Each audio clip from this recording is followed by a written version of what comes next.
He said, that girl got some big ass titties though. And I'm like, and it wasn't that vibe. Like, that night was the day I lost my virginity. Yeah. So that's why he was looking like that. The worst part about it, she didn't help me up. She left. She watched you. Watched your ass on the floor. Yeah. And you had to write about your favorite leader. Go on. I chose Adolf Hitler. Oh my God! Wait. I think I was what year? What year? I think I was like 4th or 5th grade. We're here, my boy. Dbar. Haven't seen him. I don't know. It's been like, I mean, probably seen you maybe like 2 years, but like hang out long, get to like talk. It's been a long time. Yeah. Been a while. And we've been friends for a long time. And I just wanted to start off with that. I feel like I remember when I first I don't remember exactly when I first met you. I know when I first met you. I don't remember the very first day. But I'm pretty sure it was like came around because of Parker. I can tell you the first day exactly what happened, where it was. The very first day I met you. So when it was my sophomore year in college. I just turned, because I'm the year younger. You were 17, right? I was turning 18. But I met you when you were 17, or I met you when you were 18? You met me. Yeah, because you would have been out of high school. Yeah. So I turned 18 the day I moved to Gainesville. You met me the day I turned 19. Okay. So my second year of living here, I got to know Parker and all of them through that freshman year of college. Can I take a guess real quick? Because since you know, I want to take a guess before you say it. Uh-huh. It's either two things. Obviously it's either one or two things. So I'm gonna land on we either pre-gamed at my house, or we just met out at like. Nope. Neither one. Neither one. It was when I was still uncertain. It's when I learned who you were as a person, a good person. But we were actually, Parker was like, "Hey, there's a party going on." And there was a girl that just moved here. Her name was Brianna, I'm sorry. And we went to the party over in Cabana. What's the one right across from the Woodlands? Pavilion. Well, it was Pavilion. Was it? No, I thought it was... Across from the Woodlands? Like, if you went through the light. The one that had the big pool parties. Cabana? Cabana. Yeah. Yeah, so you remember the guy Alex? Yeah. They had a party there. You fought Alex that night. That was that night? That was on my 19th birthday. Because Parker was like, yo, like, and I met them through the year, we started watching football and stuff. Yeah. And like, I've seen you. But then the 19th birthday, you walked in and you're like, you basically said, I was on it. Yeah, you was on it that night. You was drinking, but you walked up to me and you was like, yo, it's your birthday? You don't got a beer in your hand? And I was like, I just walked in. Bullshit. Here, and you gave me a beer, and I was drinking it, right? And then they're like, oh, somebody's getting in a fight. And I was like, yo, Parker, it's the guy I just met. I was like, should I go help him? Like, basically, I'm thinking in my mind, should I go help him? But then I was like, yo, isn't this his house, though? Alex's house. But then I talked to Alex, because I met Alex as well, and he was like, no, it's... Basically, y'all squashed it. And then you walked out back, and I walked.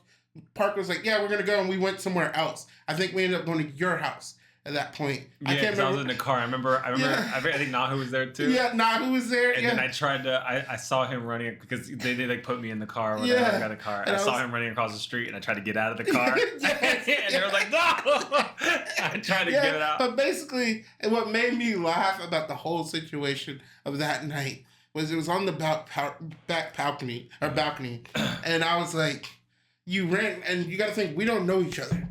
We don't know each other from, anything. But people were trying to hold you back, they couldn't hold you back. You're an athlete, for crying out loud. But you ran, and I was in front of you, and I was like, oh, they said keep you over here, and I grabbed you. And it was that moment of clarity where what made me laugh is what you said. You said, basically in your eyes, you're like, this little motherfucker can't stop me. And then I grabbed you and I'm holding on you, like, you look down, you look down at me and you're like, oh, you're a little strong motherfucker. She's like, all right, goddamn with that grill.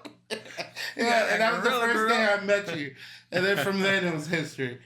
Because I feel like we're two people that are alike. Yeah. Because you got to think we're both charismatic people who enjoyed having a good time. Like, if you honestly think back, and this is what I do, I think back on the time of about going out and thing, how many times were we a problem? Like, honestly. If you, like, I will say, and I will give a generous number, 10 times have I ever been mad being out. And that's and I'm giving one a year for my last decade of life. But we were never really a problem. We were always like, man, let the party keep going, or you know what I mean? And so it's a funny segue though, because it sounded like a fucking problem. It's like I met you on a problem. But how many times? But really? it was just like, but throughout the problem, you just had me laughing. Like, one of your excuses to going back to fight was, man, I left my beer inside. We got a whole case right here. No. This one was special. Like, you were just funny. We didn't even really get to fight. Yeah. They like, I got my two chicks, whoever restrained me, there was a bunch of them, and they like put me up against the thing, and then I tried to get off. I think I fell down. Like I was trying to get. Yeah, you were trying. And so. Was it over like beer pong or something? No, I don't know. I don't even think you even knew. Yeah. It was a girl. Do you remember? I don't want to say names. Yeah, but I do know now. You know who a girl? Yeah. All right, so it wasn't over her. He got upset, and then he said something disrespectful because me and her were like hooking up and shit like that.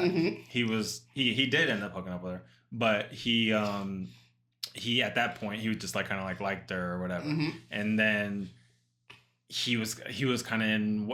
They were having like a little talk or whatever. So I came out. I was way too drunk. Yes. And I start talking to him, and then he's like, "Not right now, not right now," and I'm like, "Fuck you saying not right now?" And then like, obviously, if they were having like a heart to heart about something, all right. If I was in a different state of mind, but I was like, "Fuck that heart to heart." Yeah. I'm trying to talk to the motherfucker. So I did. Like I just did it, and then I don't remember the details, but it was spawned out of that little altercation, like talking where he's like, "Not right now." I'm like, "Fuck that." Yeah. And then whatever.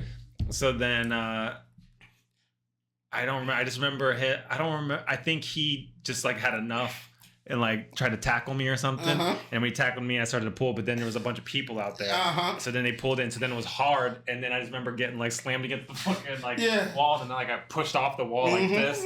And then I started to try to find him. And then I remember like since they're holding me, I like fell down. And then I think that's either the wall or the floor is when I like chipped my fucking tooth. Because I remember there was beer pong going on outside, and I thought it was funny. Only because you got to think, y'all had a whole Stonewood crowd, right? There's a group of y'all. I'm not part of it. I'm essentially meeting all you guys at this moment, and like y'all were like, it wasn't a problem. Like it wasn't that big of a problem. It was like we were drunk. It was what it was, and it was stupid. Let's go forward, you know? But for me, it was just like, oh, Parker's telling me how cool everybody is. Wait, I meet one person. Oh, it's your house? Thanks for allowing me in. Like, because, you know, I'm a respectful person to people's houses. And then, oh, Sion? Parker told me, you're going to like Sion. He's like you. Like, he's a person who is sure of himself, confident in himself, and likes to have a good time. And I was like, that motherfucker confident right now. His confidence up. He was probably a little higher than the shit, to be honest. Because I remember I was inside, and I forgot all about that situation. I was inside, and I remember someone talking about her, the girl, and I was like, oh, like in my mind, I'm like, oh, I mean that naturally happened. It's a guy that's charismatic and da da da. Then there's a guy who's not as charismatic, but like he's there, and I was like, oh, let's see how this plays out. Didn't think it was gonna happen that day. Yeah. But it did. That was my 19th birthday. Yeah. My 19th birthday. What a way. Yeah. You thought I forgot about that. I got great memory. I didn't know that was the day. Oh. I didn't know you were even there. Well, that whole fight, yeah. That was the first day I like kind of got to know all of y'all truly. Yeah. If that makes sense. Like, because that's where it started. Because that crew was the tight. I tried to tell her about it. Just like how tight that Stonewood group was. Like, yeah, there was drama and there was a couple of little fringe people that we didn't fuck with, but like we were like tight. We were always hanging out. And I felt good that I got accepted into that. Oh yeah, you were there. Because like now it doesn't matter. It's in the past now. But you got to think, the whole time we made a name in the group and the going out group. Think about Sweet Mouth. That's what I'm saying. I just turned 19, and y'all were like looked out for me. Like, I mean, to be fair, didn't know. I didn't know. Because if that was your birthday thing, I didn't go in there knowing. Birthday thing. You just showed up on your birthday. Yeah, my birthday was essentially the next day. So at midnight, my birthday would have been. Okay. And so like Parker was like, hey, let's. Okay. I'm gonna use guy's name. Sorry. Yeah. But I was like, what's up, Parker's out there? Yeah, Parker's one of the boys. Yeah. No, so he's like, let's go do this and da da da, and because I literally got back in town. Mm-hmm. And he was like, let's go do this and da da da. And I was like, sure, I don't care. He's like, man, you like to drink and have a good time. I was like, okay. And then we went to the little gas station, got beer, and then went there. And Sion was shutting it down at midnight. Yeah. But like, honestly, I didn't know. I remember one of the funniest shit is when you actually did turn 21. Yeah. Because I just like, you had birthdays. I'm like, all right, it's his birthdays, whatever. But then when you actually turned 21, we've been going out for years at this point. And like going out, he's getting into every 21 and up club that we go because you knew the people. But I didn't know. I just thought you were 21. You were and your 21st birthday, I was like, what? Yes. We've been going out for years. Yes. Years. Partying out there in the clubs. There was no question. Is Dbar getting in? No, you were just in. And you didn't. So the funny thing is, I'm a low key scheme. So like, some other people go in. Yeah. And then I would go in, then Parker. And then by how rowdy we got, people didn't question. Because I can say a lot of like on my actual 21st birthday, I didn't make it past midnight. Because you got to think, everyone threw a big party. Yeah. And the promotion group at that time was like, hey, come here for your birthday. It's your 22nd, right? And I was like, yeah. Yeah. And they had bottles. And there's a photo on Instagram of me with my good boy Aaron holding my neck back, pouring Jameson down my throat. And basically, I didn't make it past midnight, I don't think. But the thing about you is, like, I don't think a lot of people can get away with that shit. The main thing is, like, and if you weren't there, you just don't know. But Dbar is just one of the most, like, likable people ever. And, like, you just had such an infectious personality. And that's why I've been wanting to do that. I remember when I was trying to get you on a podcast with Dale and everything. Because I know I need you to be seen. Because, you know what I mean? You need to be seen.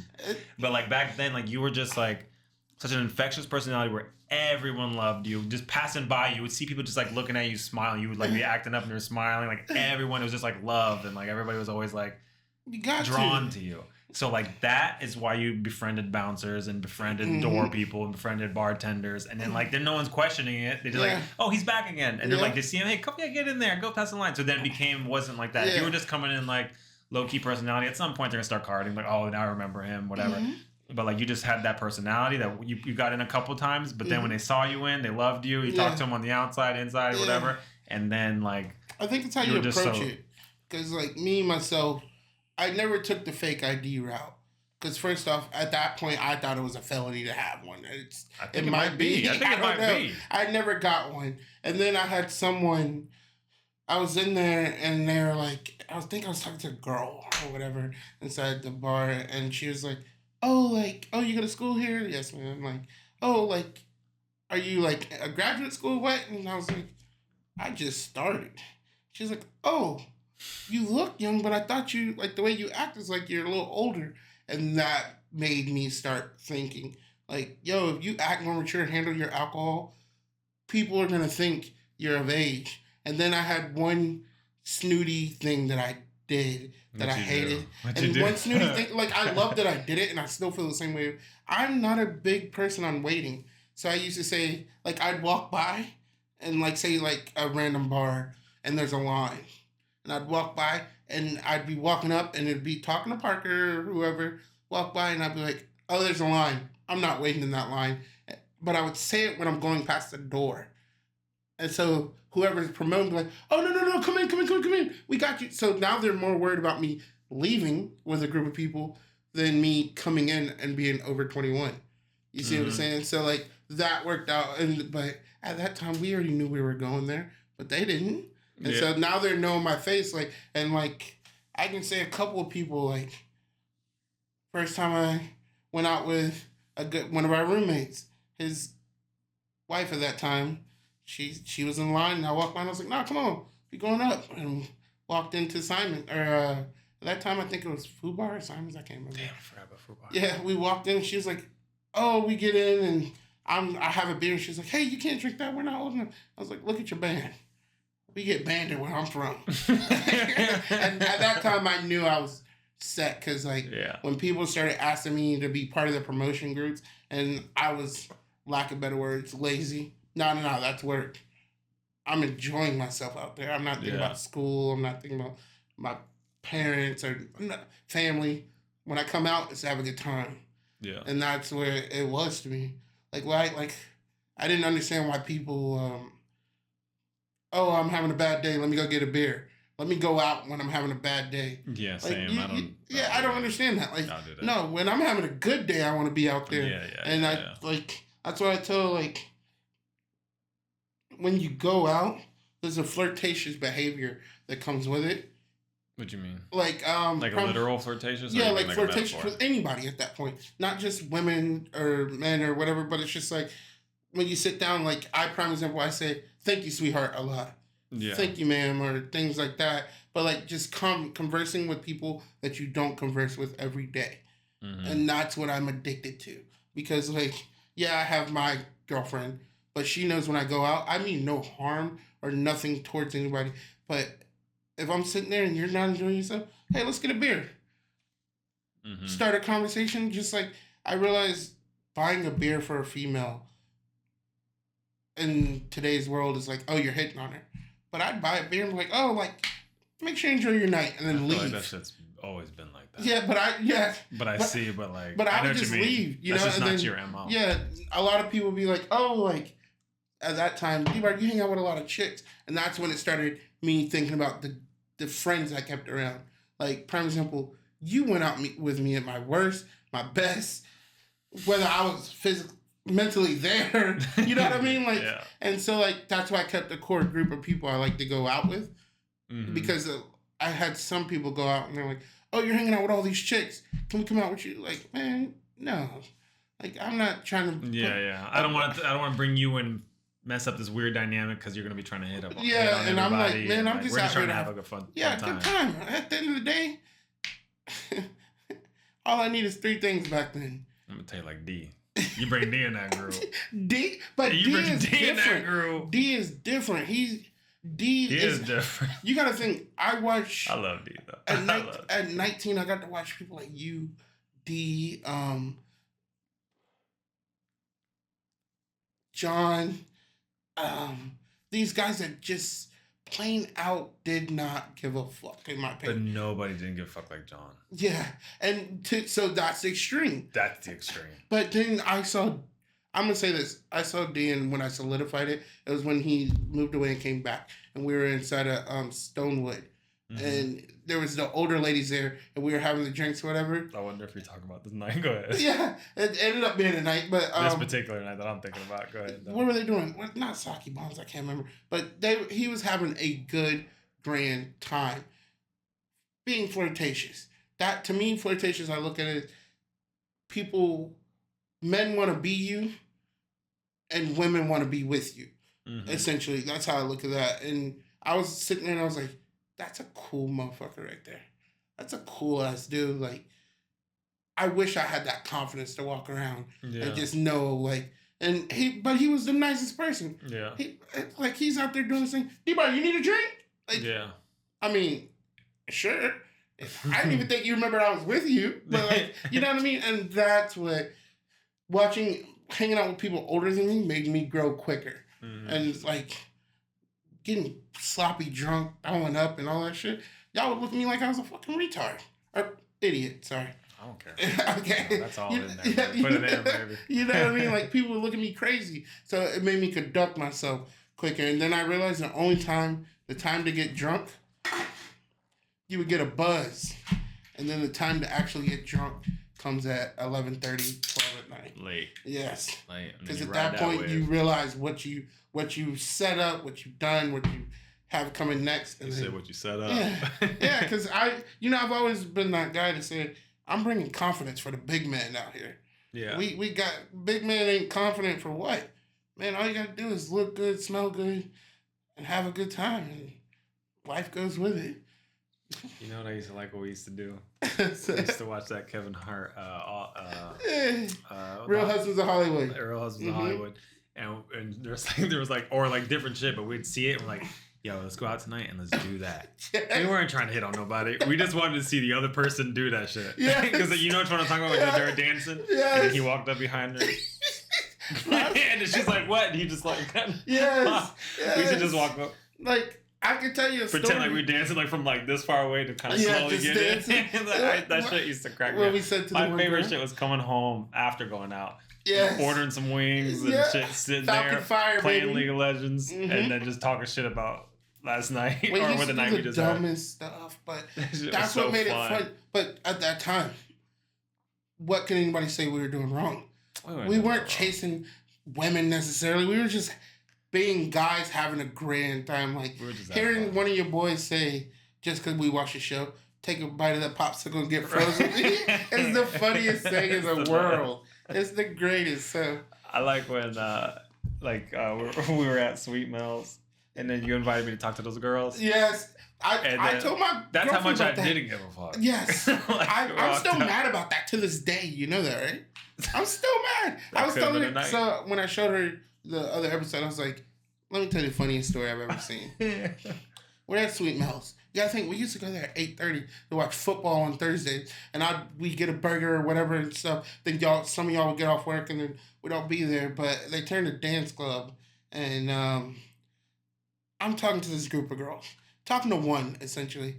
Talking to her, she's cool, da-da-da, and everything. And she's like, hey, but my friend doesn't have anybody to dance with.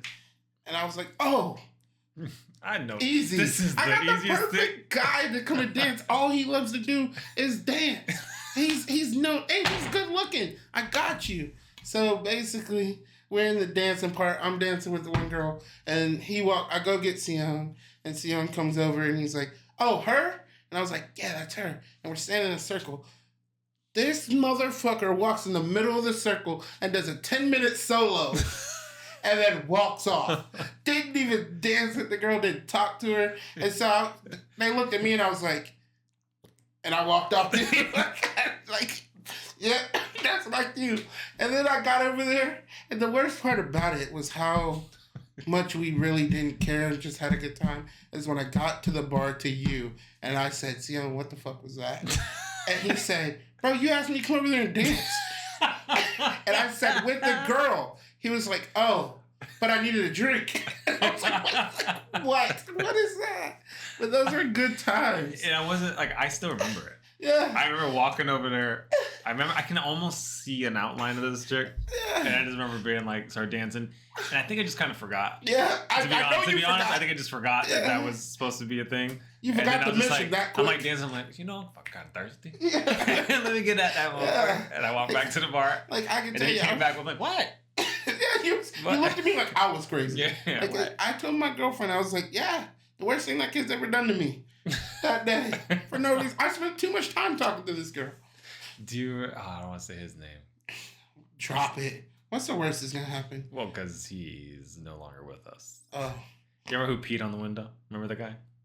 At Sweet Mel's? Yes. See what I'm talking about? Yes. Yeah, he had a drug, drinking, all that shit problem. I was friends with him. I think that's how I met Parker. Yes. Because I think it was either his birthday or Parker's birthday, and he invited me to his house, and I went over there, and then I went with them. But he OD'd, right? Yeah. Yeah. Mm-hmm. Yeah. But yeah, he was fucked up one night, and he started like trying to draw his name on the other side of the window, where everyone's on the inside of the Sweet Mel's, and he's like peeing on and drawing his name on. But the worst part about it is he waved. He was a good person, good guy. I like that. Yeah. There was a lot of good. He had some. It wasn't even. Like, I can see towards the end. Obviously, he didn't like. I already moved away by that time when it got like dark, whatever. Mm-hmm. But like I remember because we like got promoted together. We were both essaying, bussering, or whatever, and then we like moved up. Both got into the bar and whatever. But I remember having some bar shifts with him where he came in like he couldn't work. Yes. And then he was supposed to close, and then they just say you got to go home. Yeah. And then I got to close that night. And he's like sorry, but he was like dropping shit everywhere. He could not function. So I remember that. I'm like damn. I'm like all right, I guess I got I guess he had a good night, but yeah, I mean, good people all around now. I think pretty good people. I enjoyed, and I think we had a good core of women around us that, like, like we not like any of us hooking up with them, but they were just, yeah, they were just good people. Bro,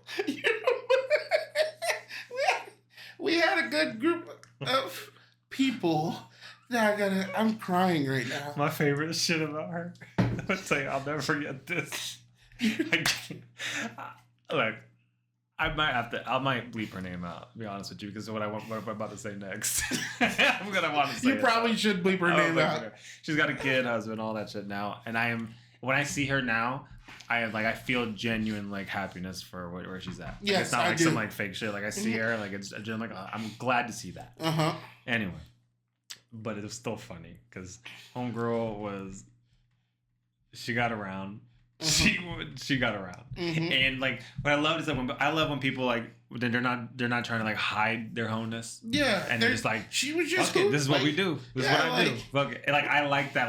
Just own it. Own it, and I think that's a big thing. Yeah, it's fun. It's better. It's better. That's what it is. Fuck it. Whatever. Anyway, but I remember one time she was at my house with a big party, and she put a bottle of it was like a Bud Light bottle in between her boobs and sat it there and she was squeezing them together, and she started giving head to the bottle. And I have a video of it. I think it's gone now, but I had a video, and you hear me singing, "Do your whole thing, do your whole thing." Do your whole thing. She was like that. Those were and that shit was crazy. People don't realize how much wild stuff used to happen. I'm pretty sure everybody has wild college stories, but this was on a Monday, Tuesday, Wednesday, every day. And I look back now and I'm like, man, I'm going back to school now. Why? Because I was too busy out there. You didn't want to miss a night back then. Because even you pick a night, I could tell you where we went. Yeah. And I was everything. I remember I told people back then, yo, get a case of beer, start drinking, and see where the night takes you. And I promise you'll have a good night. That was my motto back then. I'd start drinking, the next thing you know, Sion's on my phone. Hey man, just got off work. Think about going over to so and so. You going? I'll be there. I'm going now. I didn't plan on it, but I'm on the way. Yeah. And it was just different. That's just so fun. Because I used to go now if I go out I don't have that kind of circle. But when you're going out that often, you see a lot of same faces and stuff like that. You just start to know everybody, bouncers, bartenders, people who are going there on different nights. You see a lot of same faces. You just start to know everybody. And then I would go out if I go out right now by myself, I might see people from the past still. But most likely not going to know anybody. But back in the day, I would go out by myself, no problem. I know I'm going to find people that not just I know, I'm cool with. So I'm I'm just go by myself, see them, boom, and now I'm in a group. And then I see another, and I'm in a group. And then we're going to be bar hopping. If I want to go somewhere else, I know people are going to be there that I know. And that's the difference. It was so much fun. I would say I wanted to tell you this story a while ago. So last year, I Uber every now and then. Haven't done it lately, but I did it last year. Just because I'm all about making money at this stage of my life. Because I'm trying to take this 5 years to start setting up for my next 20, right? So I was Ubering, right? And some guy I picked up in downtown, older gentleman, older than me, and he was like, yo, are you Dbar? And I was like, that's crazy, because on the app it just says Devontae, yeah, that's me, what's up? He was like, bro, you're a legend. He was like, and I was like, what? And he was like, yo, you used to run game too. I was like, no, that was never me. He was like, no, yeah. And he told me this story, and as he told it, I remembered it yesterday. Do you remember who he was? I can't remember his name. I want to say it's. But you didn't recognize him at all. I'd seen him before, but it wasn't it was one of y'all. Because you got to think, we were running into so many people back then. But he was telling me this story about being at Cantina 101 downtown. And basically, we were inside of there one night, and the floors were slippery, and the tables, right? And so some girl was trying to get on the table and slipped, and the whole table fell, right? Or she fell off the table, right? And so he was like, that was a wild moment. But the crazy part about it was the fact that she fell, she's getting up, and then I got on the table and I was like, let's fucking party. And the guy was like, it was crazy watching this kid and he was like, you weren't even 21. And I was like, how do you know? And he was like, everyone knew you were 21 at that time. And I was like, yeah. Everybody but me? Yeah. Apparently. My closest people didn't know. I kept y'all in the dark. You think there's any like I mean, there definitely has to be, but like any like big takeaways you have from like back then? Like things you learned in life? Yeah. Yeah. I think I went through the phase of going out at 19, 20. So when I was 21, I didn't really enjoy going out that much. Remember, I always wanted to have house parties. And then 21 to 24, trying to go out, it didn't feel the same. And so, like, me, I think I got all that fun and partying out the way to where, like, now I'm 31. I rarely go out. Same. Like, I think I went out last night in Gainesville, like, the L House of Mothers. And I've probably done that maybe 5 times in 2023. And I'm not complaining about it. It's no big deal. I got all that because I feel like a lot of people get in their 30s now, they have adult money and things like that, but they never enjoyed life. You know what I mean? Like, I can look back on my time and I enjoyed them.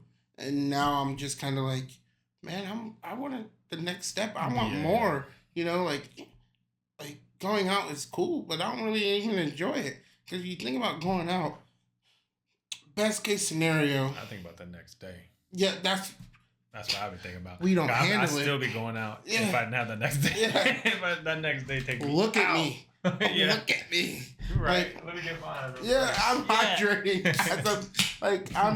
So it depends on what type of night it is. The problem that I think I'm having at 31, back then we were so active that it didn't matter. You got to think how many times we walked from Sweet Mel's to Midtown. Yeah. Then from Midtown to Kava. And then I was about saying maybe back again. And then back, you know what I mean? So like we were moving and like now I try to do that walk while I be sweating, smelling bad, and be one of them people we like, you know, like that smells bad in the club and things covered in sweat. But when we got to Cabo, we sweating out all this alcohol. And so the next day, all right, let's go to Cantina 101 at noon or 11, you know what I mean? Oh shit, speaking of that, do you remember my worst blackout ever in my life? Ever. Do you know what I'm talking about? I think I do. We went to Cantina. We did a day drinking. This is like the worst I ever had. Mm-hmm. It's like we were day drinking all day. Oh yeah, because you had to do your homework. I was gonna say you and them god darn nachos. What I do? So I had to type up a resume. Yeah. And I don't think you remember. Did you have like you had a group of random people helping you with it? Yeah, it was a group next to me. I can't remember who the football player was. It was a football player, yeah. I will say the name of the resume that got sent to me to copy. It was Riley Cooper. Really? Yeah, and they were like, yeah, just take this one and da-da-da. And Parker was like, no, Riley Cooper's the one in the end or whatever. And I was like, whatever, just send it to me. And so I'm doing I look and I was like, bro, this is definitely not turnable. Like, it was I know you think it's good. Yeah, but I know you literally I'm drawing shit and I know it ain't good. You literally got drafted by the Eagles. And it was just so bad because I was like, I got drafted by the Eagles. Yeah, like, why am I still works here? Every time. Put it on it. Yeah. And so like I took his and I looked at it. We talked about it for a solid hour of straight drinking shots, and it was like NCAA champion, and then I was like, bro, I'm 5'5". I can't put none of this stuff in there. And after 2 hours of drinking it, because you used his resume, he handed you a resume so you could fill it out. Yeah, he sent me his, and I was like, brother, like, I'm basically typing a new resume because I got to redo all this. At what point is my teacher gonna believe I ran a 4.5 40 or 4.4 whatever it was? Yeah. Never. Yeah. You know what I mean? And so I ended up leaving. It's like, why even put that on? Yeah. Yeah, like I ended up leaving and y'all went out more. No. I thought y'all did because I remember you eating them freaking nachos next day. You might have you picked us up. Yeah, I came back. Yeah, you came back. Because you... We stayed at the same spot though. Y'all stayed there. But I left because I was like, bro, I haven't got shit done in 4 hours. It was bad. I mean, I was dead by 4 p.m. Yeah. And I just remember it's the worst blackout. Because I remember we're out there, we're partying. I think I started falling asleep at the bar. They're like, and me and Parker were falling asleep. Uh-huh. So they were like, all right. So I think he called or somebody called for us. And then you came pick us up. I don't remember ever leaving the bar. So here's my world. I'm at the bar, black. Then I open my eyes, black. Yes. Pitch black. Mm-hmm. The most black you could get. Pitch black. I couldn't see anything. So like, imagine like it's not like you woke up in your like room. You're like, yeah, all right. I'm like, I know I'm not at home. Yeah. And I woke up and when I opened my eyes, as black as my eyes are shut. Yeah. And I'm thinking like, there's this like, because you're also now like drunk case. I'm like, fuck, am I dead? Like literally, I was thinking like, am I dead? And I start to look and I still see nothing. Like there's nothing. I might as well be doing this. Yeah. Like I see nothing. And then I start to like lift my head up and I'm like feeling around. Like I'm on a bed. I'm on a bed. Like I have to piece it together. I'm like, then I thought, am I in jail? Yep. I'm like, nah, I ain't got no fucking blankets like this in jail. And then I could see a red dot in the far corner, and it was from a power strip, like a little red dot. So I'm like, okay, all right. And then it starts to come together, and I could see the light underneath the door, like a little sliver. I'm like, all right, I'm in someone's house. I got no idea whose house this shit is. But like, and so then I get up slowly. I get the courage to walk out. I'm like, all right, we're about to find out where I'm at. And I walk out, open the door, and it's Parker's house. Yeah. It's where you guys were. You guys were all sitting in like the room or something. Because we put you. And then I went back out. Yes. And then y'all went back out. And y'all like, Dbar, are you coming? No. I literally died. And his resume's due tomorrow. Y'all don't realize I didn't get nothing done from. Because y'all woke me up to go out. And put it this way. It was cold. It wasn't like cold, oh, we need pants, jackets, but it was cold enough to where you got those nachos, and I was still trying to work in this paper, and I looked over to take a bite, and they were cold, but you were fisting. I don't remember that shit. You were fisting nachos in your face, and all you said to me was, gotta suck up the alcohol. It's like, man, you weighing me on that. You can't suck on that. No, the only thing that's gonna help you is a nap. And some water. And that long sleep. Yeah. Bro, and the funny part is you came in the house that night. It was, I want to say day and night, but it was like 5, 6 p.m. But it wasn't even that late. You came in and you were like, hey, leak? And I was like, where? Not in this room. And so we put you in Parker's room because you remember I used to have this setup where the computer, TV, and like if you come through the mouse, you used the mouse with the little red circle ball. Yeah, I love that. I was like, I don't know how he uses that shit accurately. Yeah, I loved it. But we put you in Parker's room, turn off all the lights, and I don't remember that walk. I said, league? Boy. I couldn't log in. I wouldn't know my password. There's no way I'm getting it. It just made me laugh because that house. League? Yeah, you walked in like, because I can hear y'all come in. And I think my room was tile. He said, league? I thought you came and got us. I did come and get y'all, but like, I went to my room. Because you remember, my room was to the right. And y'all. Oh, yeah, you're right. And you went to the left to the kitchen. Yeah. And I was like, oh, they still gonna keep drinking. My door opens. League? Get out. Yeah. Like, those were the days. This show is so fun. I'm just imagining like a stranger listening to this podcast, and I don't care, but they gotta be like, yo, these motherfuckers are reckless. Like, reckless. Because at that point, to the max. And you realize at that point, you know how old I was? I was 20. No, wait, no, that's wrong. That's wrong. When we guarantee it? I will guarantee it. I will guarantee it. Because I was about to leave Gainesville. You had your 21st when I lived at Stonewood. This was when I left. I moved to New York, came back. Want me to prove it? There's no way. I was 20 because I had my 21st birthday at the like last part of the year, because you got to think I'm July 26th, the last part of the year of living at that house. We lived at the house for 1 year. Yeah. I'm turning 21. See, I thought you was 21. Yeah. Plus. Yeah, see, like I'm 31 now. Damn. Damn. I was young. I just carried myself like a boss. You feel No, those were the days. You have any pictures back then? I feel like you look the same. I feel like everybody looks the same. Mm-hmm. Nah, that's not true. But most of us still look. I think it's like our vision of you. Yeah. Like I feel like if a stranger saw you back then, saw you today, like dang, or something like that. I don't know. But and like, my dreads right now are the length that they were back then. Because I cut off. Literally, it was down to my butt. Damn. Did I ever see that? Did you have that at the other house? Were your dreads that long? My dreads, well, they've continuously grown over time, but yeah, they were at least down to here at the other house.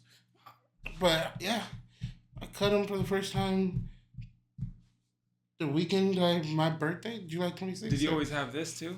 Nah, this has been like 2 years no shaving. Yeah. Yeah, because you got to think. How itchy is it? It's not bad. I think once it gets past a certain length, because I grew mine out, but like there's a low length ish like around here, and that's when it's bad. Like right here, I can say. But once you let it go, it starts to not be so bad. Because I didn't grow facial hair. I never shaved. You never did? Never really. Like I'm beyond coming in. Yeah, but you got to think. You probably shave how many? Like every other day. Every other day, brother. I ain't shaved in literally like. Don't say that, because now my next statement sounds bad. I haven't shaved in a year and a half, and this is as long as I've gotten. So, yeah, we growing up, man. I see some grays in that bit, too. Don't play with me. Actually, no, it's not. It's the way the lights hit. I was gonna say I got grays. Do you? Yeah. Well, you're older. If I let that shit grow out a little bit, not by that much anymore. It sounded much more back then.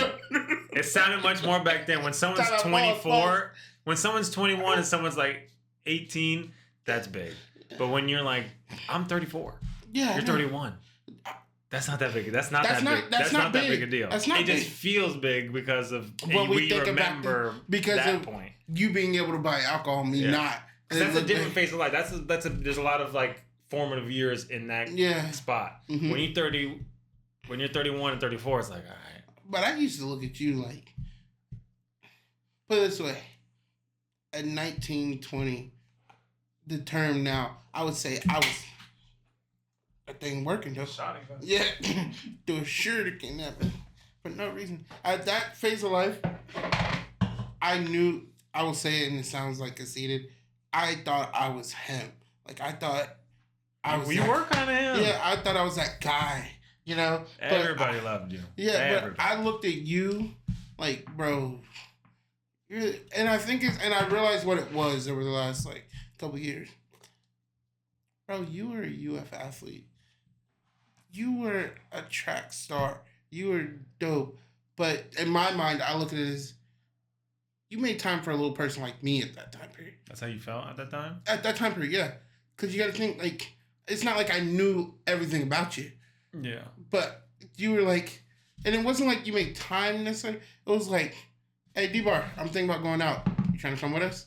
Like, you were, and to me, that was like, yo, like, that's crazy.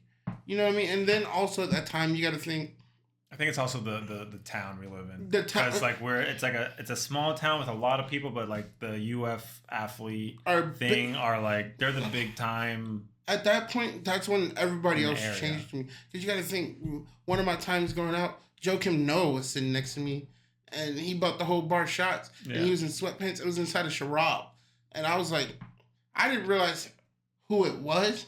And I was like, but I looked at him, I was like, damn, you tall as fuck. I'm looking at your kneecap as he's sitting on the thing. You said what's going on? And he stood up, and he was like, I was like, oh shit, yo. And I was like, Parker, that's Joe Kim Noah. Up there. No, not that he's up there. Yeah, Parker, you gotta look up. Like, and so like that, and then Brian Lochte being out, and all these people were like nice to me, but you were like, hey, let's go do this. And you had a confidence that made my confidence shine more. Because you gotta think, I'm 19, 20, 21. I wasn't, at any moment, you gotta think, I would say when I say I was him, is when, you remember the cops used to walk through bars? Mm-hmm. I never worried one time. Not one You time. said, I'd be cheers, like, bitch. Cheers yeah, are bad. Yeah, I was Not like, flicker. Boop. I remember they came through balls, and I was like, "Hey guys, y'all having a safe night?" I made myself talk to them because I thought, "What idiot underage would talk to them?" Counter. You know what I mean? And so like, and a that's lot of people how, be like, yeah. And then they were like, "Oh no, we're having a good night, just checking things out and whatnot like that and things," and it went well for me. Sorry, check my news. Go ahead. Check the news. Yeah, gotta check myself out, make sure I look good at all times. You know, but that's just how I was back then.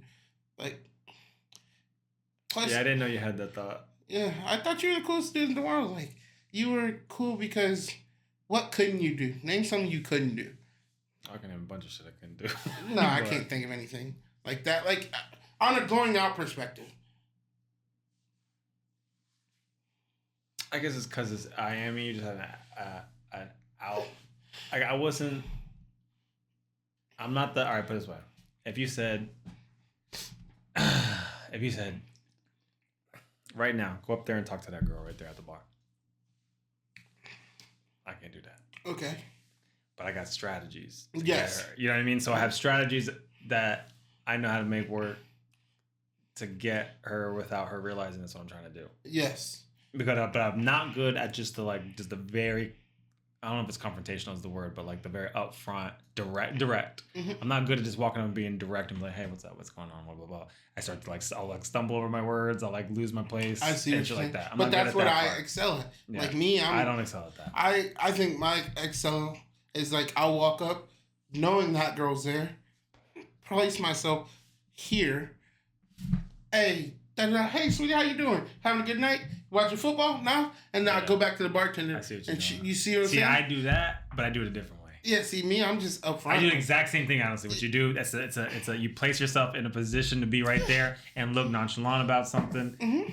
What I did is I would dance. Cause I look. See, here he goes with the dancing. And then I would see, because first I was like, oh, she's interesting. So she's watching people dancing. Like, watch this motherfucker. Yeah. So I get up there and I start dancing, and I would end up by her.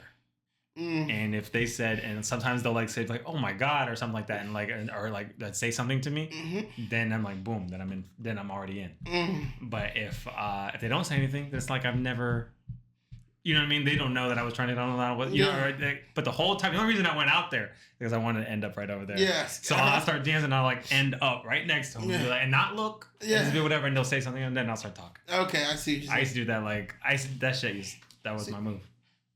That's funny. That was my move. That's funny. Like I told y'all, he could dance. Yeah. didn't want to help me out, but he can dance. I just feel like a lot of guys at a young age, even adults at an older age, bro, it's just a woman at the end of the day. Or if you swing that way, it's just a man. It's just another human. Like the worst thing that can happen to you is they're not interested. Yeah. That's how I look at it. I mean, that's the right way to look at it. That's how I've always looked at it. Yeah, that's like the right way. I feel like... Well, you build it up because you want, and then you get stuck in overthinking too much in the moment. Like that's me. Yeah, well, my even thing though is, I can do it, but all right, put it this way. Here's another thing though. If she's in the group for some reason, I got zero problems. Yeah, I was gonna say, but it's when I'm because it's nothing's direct. She doesn't know I'm trying to hit on her, blah blah blah. Blah. But if it's somebody who's I'm walking up to talk to you, I'm clearly trying to hit on you. Now it's a different dynamic, and then that one I don't do that well in. But if you just happen to be around, I do well in that dynamic. So I think a couple things dictate that. Something I will never be able to do is go out by myself. That is the most uncomfortable thing in the world. Now it looks like you're looking for people to talk to or things like that. But I do believe, like, if you go out with a group, like I always had you and Parker behind me. So any bad thing that happened, y'all were like, hey, my boy tried though. Yeah. You know what I mean? Or that's the best. Yeah. You know what I mean? Because it's like it's funny at that point, and we all laugh about it. Yeah, like, hey, I tried. I bet you won't. And then we're just like trying to fuck up on purpose. It's like yeah, I bet you won't say this to her. Yeah, I bet you. Watch me. Yeah. Do you remember? Believe me, just watch. You should watch. I forgot about that shit. Yeah. I remember D one time because you remember how we said I don't even know how to describe it, but when you talk when you throw your voice, you're like. That ain't drink not too damn. I hate that I can't do it. That drink ain't that. Yeah, right. Give me a drink. But you understand it. Yes. But not everybody understands it. I understand it, but I can't do it. Yeah. Me and D used to just talk like that. All Looking the time. like a fucking dumbasses. All but the we would time. say it in front of girls because we want to convey some like it's some secret language we want to say. But I remember sometimes we'd be so drunk that it comes out extra clear. And I remember one time there was 2 times. One he fucked up, one I fucked up. We were at I was hanging out with this girl. We went to a hot tub, and we were sitting there. We're all in this hot tub, and I invited him, and he's sitting there, and he was trying to. He said that girl got some big ass titties though. And I'm like, and it wasn't that vibe. Like we were like chilling and everything's cool. He's like, that girl got some big ass titties though. And I'm like, he's like, what? I'm like, everybody heard it. Everybody heard it. That was the clearest shit ever. The other time that I got it, where he used to talk to this one chick, and then it was like years later, and then it was years later, and then we're at Kava, and then she came through, and they were hanging out and talking, and he's like, hey, do you remember her? And then I'm like, no. He's like, yeah, you do. It's like, you remember we went to X, Y, and Z, you did this? I'm like, oh, her? That's her? I said, she got fat as fuck, though. And then I said it fucking clear. No. Yeah, and I was trying to say it like, Yeah. But I said, she got fat as fuck. And then she looked at me, and then he was like, I could see his face. I'm like, that shit was clear as fuck. Yeah. You can't do that. I remember, and then the weirdest part, too, is after that, she kept trying to, like, get that back. Yeah. And then she wanted me after that. Really? Yep. She was trying to get with me. Of course. That's it. It was just weird. You know what I mean? Like, you say that girl's fat. I get it. But, it was just funny that, like I said, the most rude shit ever. Because I would never have said that if she could hear me. Yes. But I thought I was just saying, I was in the moment, flowing. Like, we're drinking. I wasn't even paying attention. I was like, that was her. Damn, she got. Yeah. And she really didn't get that fat. She just got much bigger than she was, but she wasn't a fat girl. Yeah. But still. She's thicker. She was thicker. And I was just being. Because now she got a point to prove. Yeah, she was trying to prove it. She was trying to prove it. No. She tried to. This is the fun part. Same girl. This is another night. Me and Nahu, same girl. We see her out. We're hanging out. We're talking to her and her friend, and we end up going back to their place, and we're just like hanging out. It was nothing like, it was just like hanging out, just something to do. Nahu was my roommate was trying to get with one of them. I forgot who it was. He was trying to get with one of them. I was just chilling, just being there as a wingman. And then I remember the same girl that I called out. This is a while later, but then she was she just got fake boobs, and I think Nahu was trying to talk to her. And I remember she's like, yeah, I just got fake boobs. And I like asked her something about them or something like that. She's like, do you want to see them? And like, we're all in the room. I'm like, nah, I'm good. And I thought I was being normal. Yeah. I thought I was being like, to me, I was like, that'd be weird. Like, to me, I was like, boom, like, I don't know. Yeah. You know, I thought it would be weird. Like, I'm not trying to do it. That's just weird. And so I was just like, nah, I'm good. That's just and then I was like, why not? What? Like, she's offering the show. Like, what? You know? I think I know what you're talking about, too. That's funny. Yeah? Yeah. There's a couple people that come to mind. Even if you said her name, I wouldn't remember it. I know you wouldn't. Yeah. Because we were on the go. Yeah. At all time. But I think period, like, a lot of guys, like, I stood by that quote, you miss 100% of the shots you don't take. Like, what's going to go wrong at the end of the day? At the end of the day, I'm still going to end in one or two places. Playing League of Legends. Eating Falcon Fire. Oh, yes. Hitting checkers for some Falcon Fire wings. They changed the name, but still. Yeah, I think the name... They did, but it was Falcon Fire wings. You know how I learned they changed the name? With you and Dale. You remember? It's a Falcon Fire. Or you know, the best is when I went to Checkers, and it was me and D. And D was like, can I get some wonton soup? Oh. He was so D is a wild animal. He is. He's doing good with his art shit, though. I know he started art. His paintings look good. Yeah, they do look good. They do look good. I want to get him on here. I want to get him to paint me. There we go. Butt-ass naked. Yeah, bro. On a throw rug. With a bush light like this. Hey, you feel me? No Bud Light. Let's go all the way. You going to hell. Oh, that's funny. No. Bro, we've grown up. It's wild. Yeah. Think about it. Yeah, I know. I got a 4-year-old now. That's wild. And I'm just so much more chilled too. I can see it come out still, that side. When I'm around y'all. I was going to say about me. Oh, okay. I feel it inside because I'm like, sometimes I tell myself, I'm like, it's so different. And I remember like I've hang with family and sometimes they want me to be, or I hang out with certain people, like friends that remember me from whatever. And they're like, I remember how I was, but I'm just like so much more chill. Yeah. I'm just like, I don't get fired up like I used to. I think but it comes out. It does. It's in there. It's you drink enough, or you're just having enough of a good time, even if you're not drinking enough. But if you're just having a great time, that fucking switch flips hard. And then you back. I can tell you, like we went to the Bahamas, right? And we just got off a cruise ship. That's where that was. Yeah, we went there maybe 2 weeks ago. Me and my girlfriend, her family went. Oh, I did that. Yeah, Bahamas. Yeah, and I would say at Coco Cay, chilling, hanging out. Got there, and the moment I got into the pool, I hadn't had any alcohol. We walked out, sat on the beach with her mom, and chilled. We got in the pool, and walking to the bar, that feeling came back. I ordered 3 beers, started shotgunning. It just came back, and everybody's like getting hyped. And now I'm shotgunning with them on the boat, and it just is that feeling came back, and I was like, yeah, we back, I could turn that shit on in a minute. Yeah, because like I'm always gonna be shotgunning beers, never gonna quit that, because that's one of my biggest goals. I want to be at a tailgate with my son, daughter, whomever, kids, shotgun a beer with them. That's when I'll probably hang up the shotgunning. Yeah. But I'm not gonna lose to my kids. Period. Period. I remember you got me with the fucking.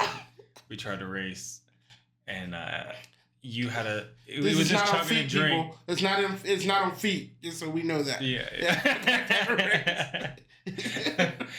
I remember we're in the kitchen, and we were talking shit back and forth about like who can chug the fastest. Yeah. And I remember you got me. And then you started telling me some strategy you had about like, I don't know if it was swirling or you had to leave a little hole open or something to get something. Mm-hmm. I was like, God damn. That was like a dupe man, didn't you? God damn. I didn't know we were using strategy, motherfucker. No, I just think. You want to do it right now? I would definitely smoke you. Still to this day. Ain't nothing changed about me. With the seltzer though? I don't give a fuck if it was a bottle of liquor. Pull it up. We got 2 right. Go ahead. Can you reach it? Which one? Pineapple man. I don't give a damn. It's all gonna be quick anyways. You're right. We poking holes in this bitch or what? I don't need to. What's the strategy, man? Tell me something. I was just. I know you can poke a hole like right here. You get the airflow. That's just gonna. That's for the ladies. All right. I was just gonna open it. We're just gonna chug it like normal. Okay. This is your podcast. I know. I'm just saying. That's what we're doing. Cheers. Go ahead. Ready? Hold on. Take a fucking break. Yeah. And there's no strategy. On this, what would you do? The only thing I do is I chug, starting on my lip, and once it gets halfway, I lift it up a little bit. Okay. But it depends on how I feel. Like lift it away from my mouth? All right, here's my question. Are you trying to like force it in or just let it fall in? I let it fall. Okay. So the thing is, people go like this. Yeah, but then there's that little thing. Yeah. But I just sit like this, and then I go like this. Yeah. All right, let's go. Hold on.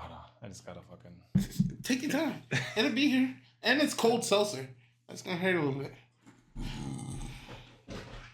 I got some more downstairs. All right, you ready for this shit? Mm-hmm. All right, let's go. 3, 2, 1.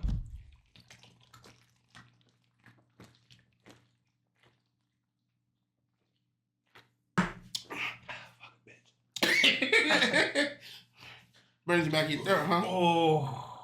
I might have stopped a little too soon, but that bitch is right here. Fuck. I can say it sounded good though. You can when you're racing somebody, you can hear their beverage come out. It was close. Huh? It was close. Yeah. Oh. One was struggling now. God damn, look at me. I'm fucked up. Wait, you fucked me up with that shit. Yeah. Alright. But yeah, I think I feel like chugging got easier for me as I got older. Like by the time I was in college. It got worse for me. It definitely worse now, but I'm saying like during the college because I fucked around and trying to impress a girl, and I was Remember we were talking about the girls that were okay with being necessarily hoes, essentially. Mm-hmm. Yeah, I fucked around and tried to hanging out with a group of people when I was 16, and I chugged a water bottle like this full of Jack Daniels. What? You heard what I said. The Cool. Worst idea I've ever had. It didn't make it. I was like, no, I'm good. Like being cool. 20 minutes later, I was damn near butt naked for the whole I remember one time we picked your ass up. It was me and Parker. Do you know what day that was? I don't know. I can tell you later, but yeah. Go ahead. It was me and Parker, and we were out, and you called Parker to pick you up. We're like, all right, you were at Kevin's house. So we went over there, and when we pulled up, no shirt, just boxers. No pants, no shorts, boxers. And you're just slumped over on his like his little concrete steps down. Like this. And you're just in boxers. We're like, what? And we're like, yo, what the fuck? I will tell you the honest. Oh no. Oh, hold on. No. Allie was with us. And Allie was worried about me because I didn't have no pants on. Do you know? I was like, when I say I was a good kid, and I'm explaining so people don't think I'm a bad kid. I was my parents had kids very young. They didn't have college life. Like, I think it's 16, 18, 20, 22 is when my dad. Hold on, there was a lot of ages. What? My dad had kids. At those ages. Yeah, at those ages, right? Okay, which one were you? I'm 20. For my dad, I'm his last. But for my mom, I'm the third to the last. So, I was committed to not having sex with any girl. Anything else was full in play. That night was the day I lost my virginity. Yeah. So that's why he was looking like that? And Do I know who it is? No. You never know. I was at a white trash bag. I mean, would I know if you said her name? No. I couldn't even tell you her name. He said I couldn't even tell you. You can't tell me. Like, I will tell you. Only, 4 people know where it was. I went to I couldn't even tell you her name. Okay. I went to a white trash bash party. Right? Okay. Yeah, and so... that's the time to lose it. Bro, worst part about it, I did an ice luge. And there's a girl there, and she was like, oh, ice luge. I don't know if this is, offensive to people, but I don't know her name, so... Fucking if you know who you are, then tell me. I would feel better. I would love to know. Yeah. You look good that night. That's my recollection. So, there's a white trash bash. I went there. My good friend, Willie P. Love that man. But I was like... I remember Willie P from fucking track. Yeah. Go ahead, though. Oh, definitely not a track star. Okay. So, I'm there having a good time, and... I do an ice luge, and then they're like, oh, bear bombs up the second story, and I was like, bro, they're like, Dbar, you gotta do it. And at this point, back then, I was all about chugging, case races, any of that, because the amount of beer I put in my body didn't affect me. That's why I've never been a big liquor drinker. I want to be responsible. You know what I mean? That sounds bad. My mom's like, bullshit. But so I did it, and they were like 3 beers to somebody's 1 smoke. Then this girl walks up and she's like, hey, I want to do it too, but I'm nervous and da-da-da. I was like, sweetie, don't worry about it. I'll go with you. And I took my time, let it come down, and then she finished. I was like, oh, she beat me, like da-da-da. And it was a good time. Later on, I go to one of the rooms to use the bathroom. I got pushed in that room. By her? Yes. She kissed me after that. And then I got pushed in the room. And basically, it was 30... I'm going to maximize this to make myself sound good. It was 30 seconds of fun. And I was like, oh! And that's when I was like, I was hammered. She was like... Yeah, she... Bro... When I say I used the bathroom... I gave you a mean 30 seconds, though. I used the bathroom, and then literally... She pushed me down, and she slid her shit to the side, did her thing, and then I was like, oh! There it is. Boom goes the dynamite. And then my only thought was, yo, I'm hammered. I need to get the fuck out of here. And this is how. How'd you get to Kevin's house? This is how much I thought I was him. Yo, I need to get out of here. Call Parker before this shit happens again. So I thought. Before what happens again? Before you get pulled or something. I'm thinking. So at this point, I'm thinking, yo, she like me. That's a wrap. I mean, yeah, she coming for seconds. Yeah, maybe thirds. Yeah. I don't got that. I can't tell her where I live. Like, I can't bring her home. What about her friends? Like, I'm kidding. So literally, I walked out of, this is the AGR house. And I walked out. AGR, the frat. It was literally, it's like right there by that old gas station on 13th on the corner. Okay. AGR house is there. So I walked out, and like Kevin's house is to the left. Yeah. But I was like, yo, Park. Oh, so you could walk there. It yeah, wasn't, I could walk. Oh, yeah, because it's right down the road. But it's right down the road. I was so drunk. I forgot my pants. You remember? Okay. You remember? Because No. I don't think I ever got a straight answer from you why you left your shit. I never knew. Now I know. That was the thing. I thought, because we picked you up in front of Kevin's house, and it was dark and nobody was there. So it was like, that was weird because like nobody was there. So I thought that like you were partying there, they all left, and you were just wanting to get picked up. No, I called. That's what I thought, but I didn't understand why you were naked. I didn't want to stay where I was, but I need to go somewhere where y'all can find me. I'm not gonna go in public because you remember I had those cut off jean pants, shorts is what I had on, but That's not what I remember. I forgot them. Okay, I gotta say you were in like some tan. Yeah, boxers. Yeah. And all I remember bitching about was, where the fuck is my belt?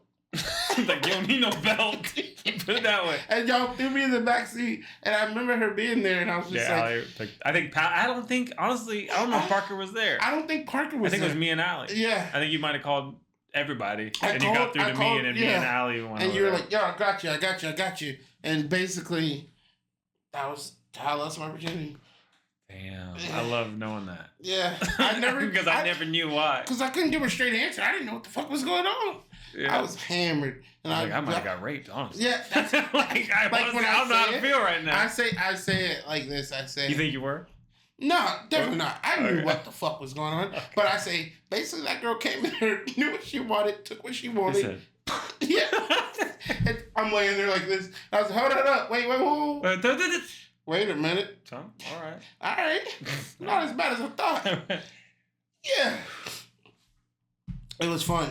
And I couldn't have done it in a better fashion. I waited as long as I was 21. I feel like you could have. I mean, it could have went better. But you could have been a girl you were with for a while and you know you loved her and all that shit. That could have been better. Yeah. Okay. But that's a better story, I'll tell you that. Yeah, I can tell you, I think. I think for me. Story. Yeah. Fuck all that shit. I mean, ain't no girl ever pushed me in the fucking room to like tap it. She took that. Yeah, ain't nobody did that to me. And then the worst part about it, she didn't help me up. She left. She watched you. Watched your ass on the floor. Yeah, I just laid there like.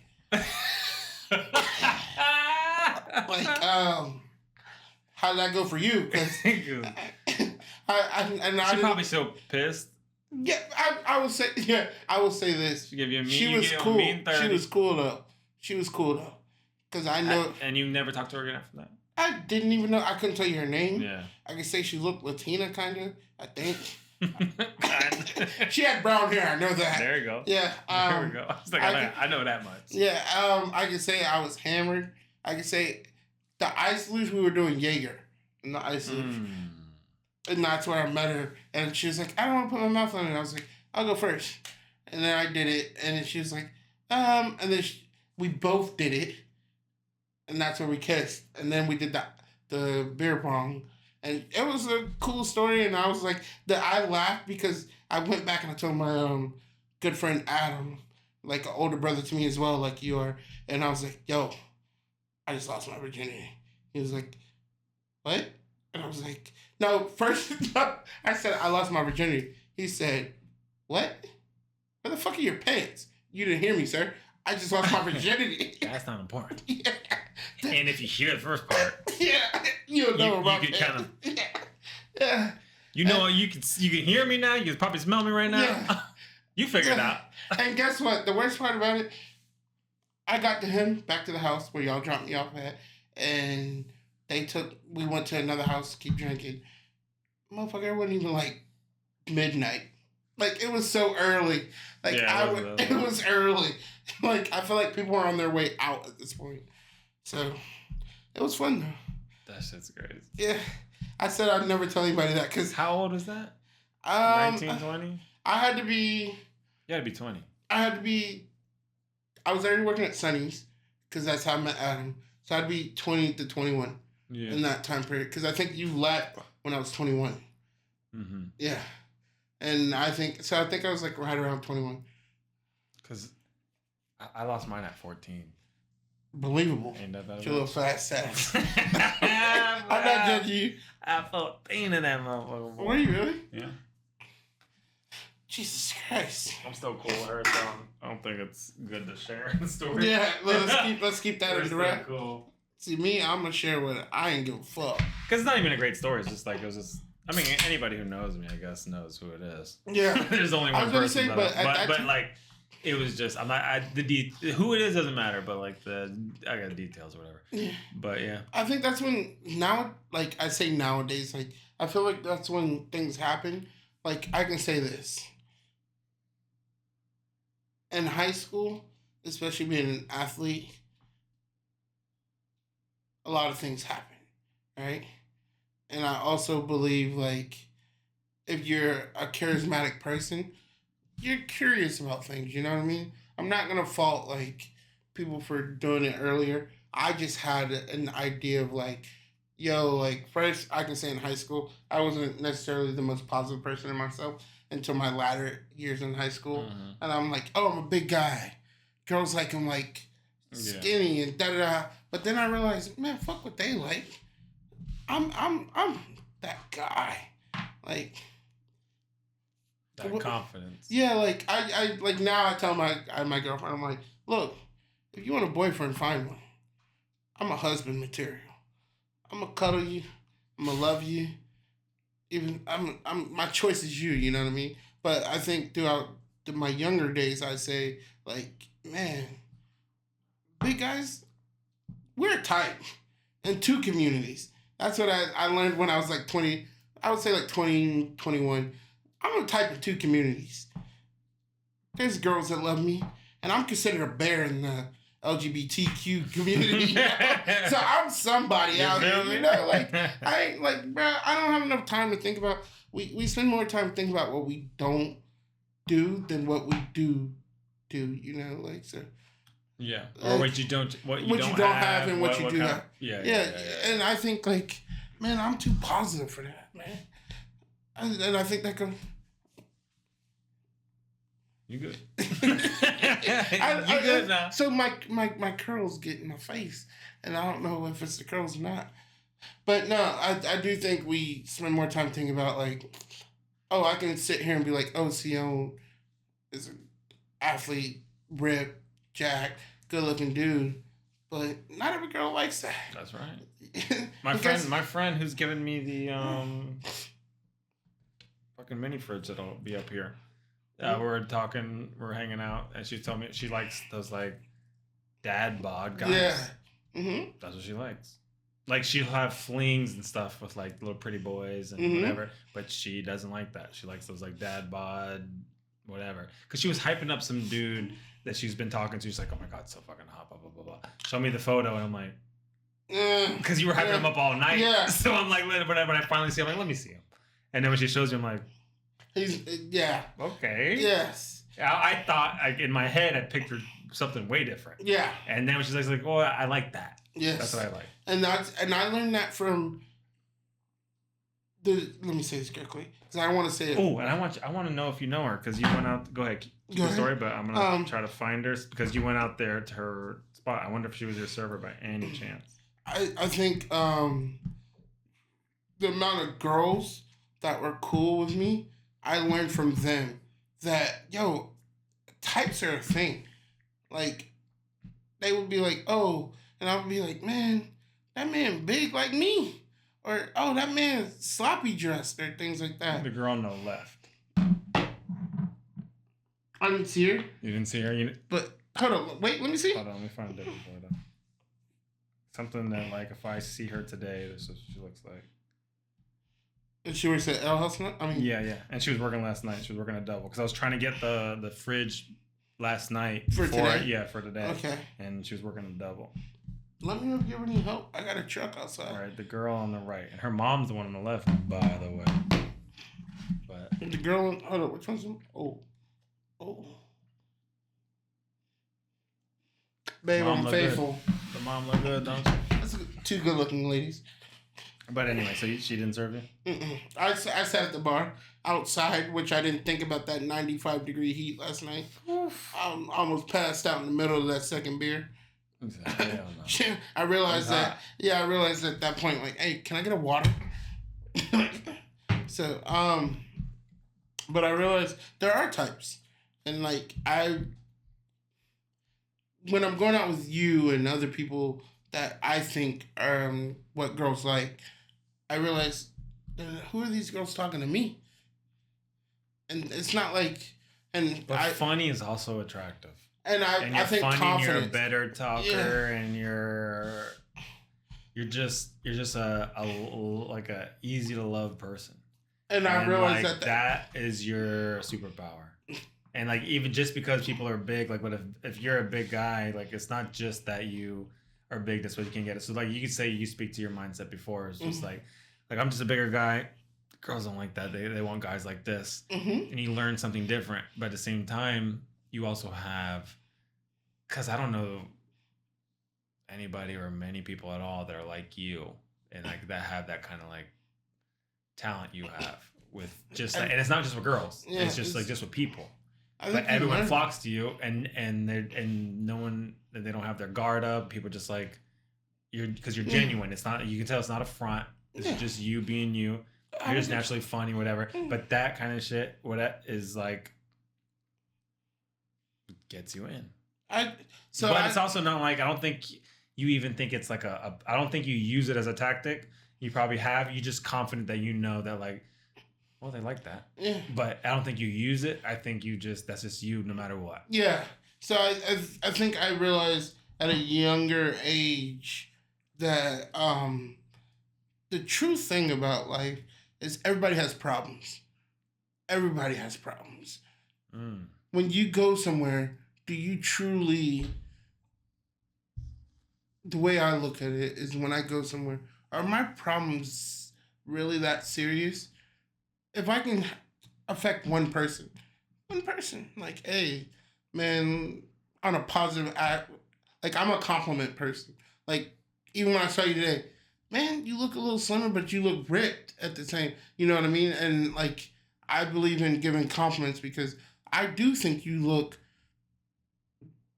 better than you did in the past. Last time I saw you. You look more like... You look like you're taking care of yourself all around, if that makes sense. From skin to hair to face to all these things. And it shows. And whether you are or not, that's my perception. Now, would you walk up to somebody like... There's two things I don't like that people say.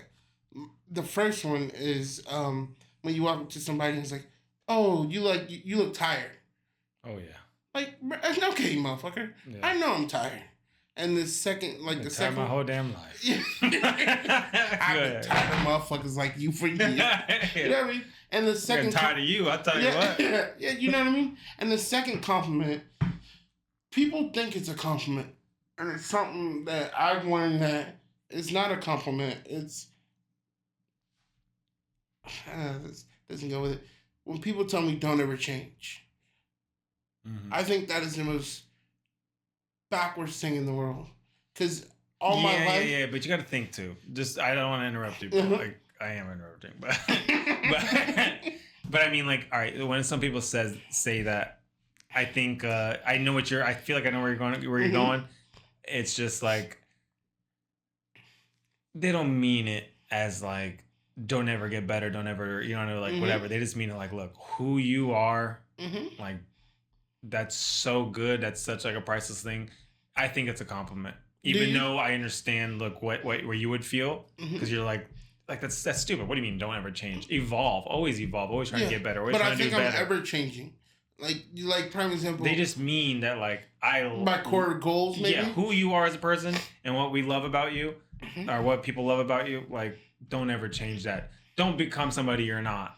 Yeah. Don't whatever. That's you. I never thought about it like that. Don't become somebody you're not. That's you, and you see it as like, I need to grow. I need to learn. I need to change opinions that I have that are wrong. I need to be fluid. I need to be whatever. My opinion earlier. Yeah. Yeah. So like. So you're seeing it in this aspect, but I think when people are flippantly saying it, I don't think they're just meaning I've always like thought like that's don't awesome. ever change. We should always be changing. As long as you're always changing, you will never be one of those people who. And this is a far-fetched idea of like the times are changing. So racism or anything, like I'm always changing from person to person. Cause like me, for example, I know you as a person. I know the things you enjoy, the things you don't enjoy. So our conversations are different from the next person I might talk to. And I think being able to see other people's perspective is a big thing. So like, if I walked in here, like say this is a bar and I walked in, you're sitting by yourself and I'm like, hey, you want a drink? And you're like, nah. And you just kind of blow me off. Hey, he's probably here because he had a bad day. Hey, check this out. We having shots. Hey, boss man, I want you to be my shot partner. Like that. Now I'm making him included with other people included. So, like being included in anything makes anybody smile. Because all of our life, what have we been trying? From the age of 5, yo, I want to play tag with everybody. From the age of sports, why do we do sports? Oh, I got friends that do sports. The people that don't do sports want to be included. So I think the way I looked at things is like, man, I was the younger of 2 older brothers who were star athletes. Like, man, people just couldn't, like, I got wrote about in my high school newspaper before I was ever in high school. The third Barnett brother coming, is he gonna be able to be? How'd that feel?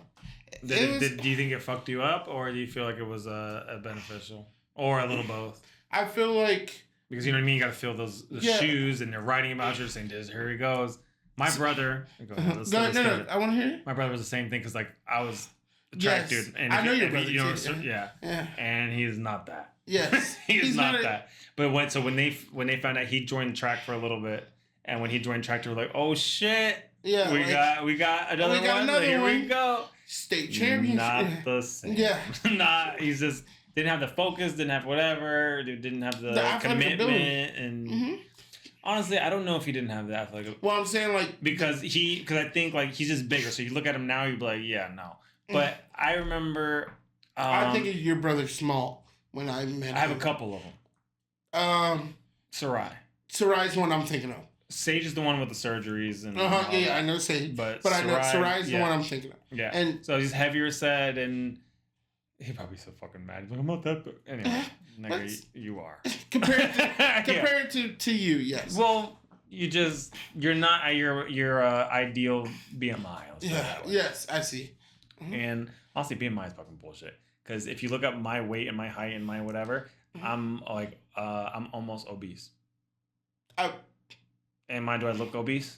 BMI, I think it's bullshit. But like your what's that? That caught me off guard so far because I just went down a rabbit hole. When you said I'm almost obese, I'm like, then what's past obese? Because where am I at? Because it look BMI seems like it doesn't count for because if you just look up a chart, I'll look one up right now. Watch this. Calculate. I don't want to calculate shit. I just want to see the chart. I looked it up so I didn't have to do the work. I know. I want to see the chart. Right. So maybe I don't know what the fuck I'm talking about, but all right. So I'm overweight. I'm not obese. I'm overweight. But how? Because BMI says so.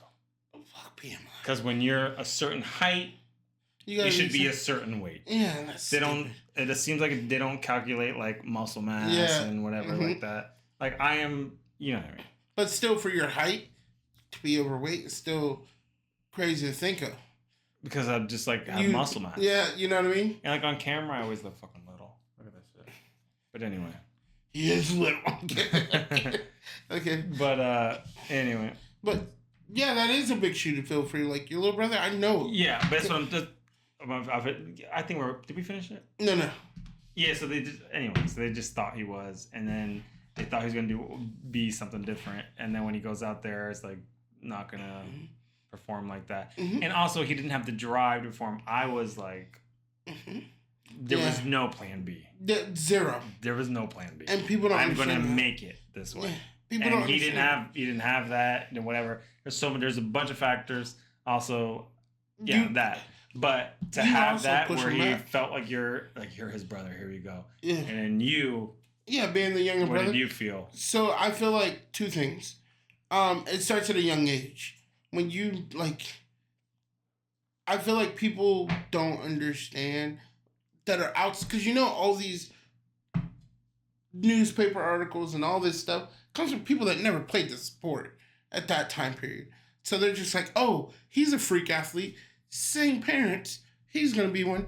Not how it works. I can say both my brothers.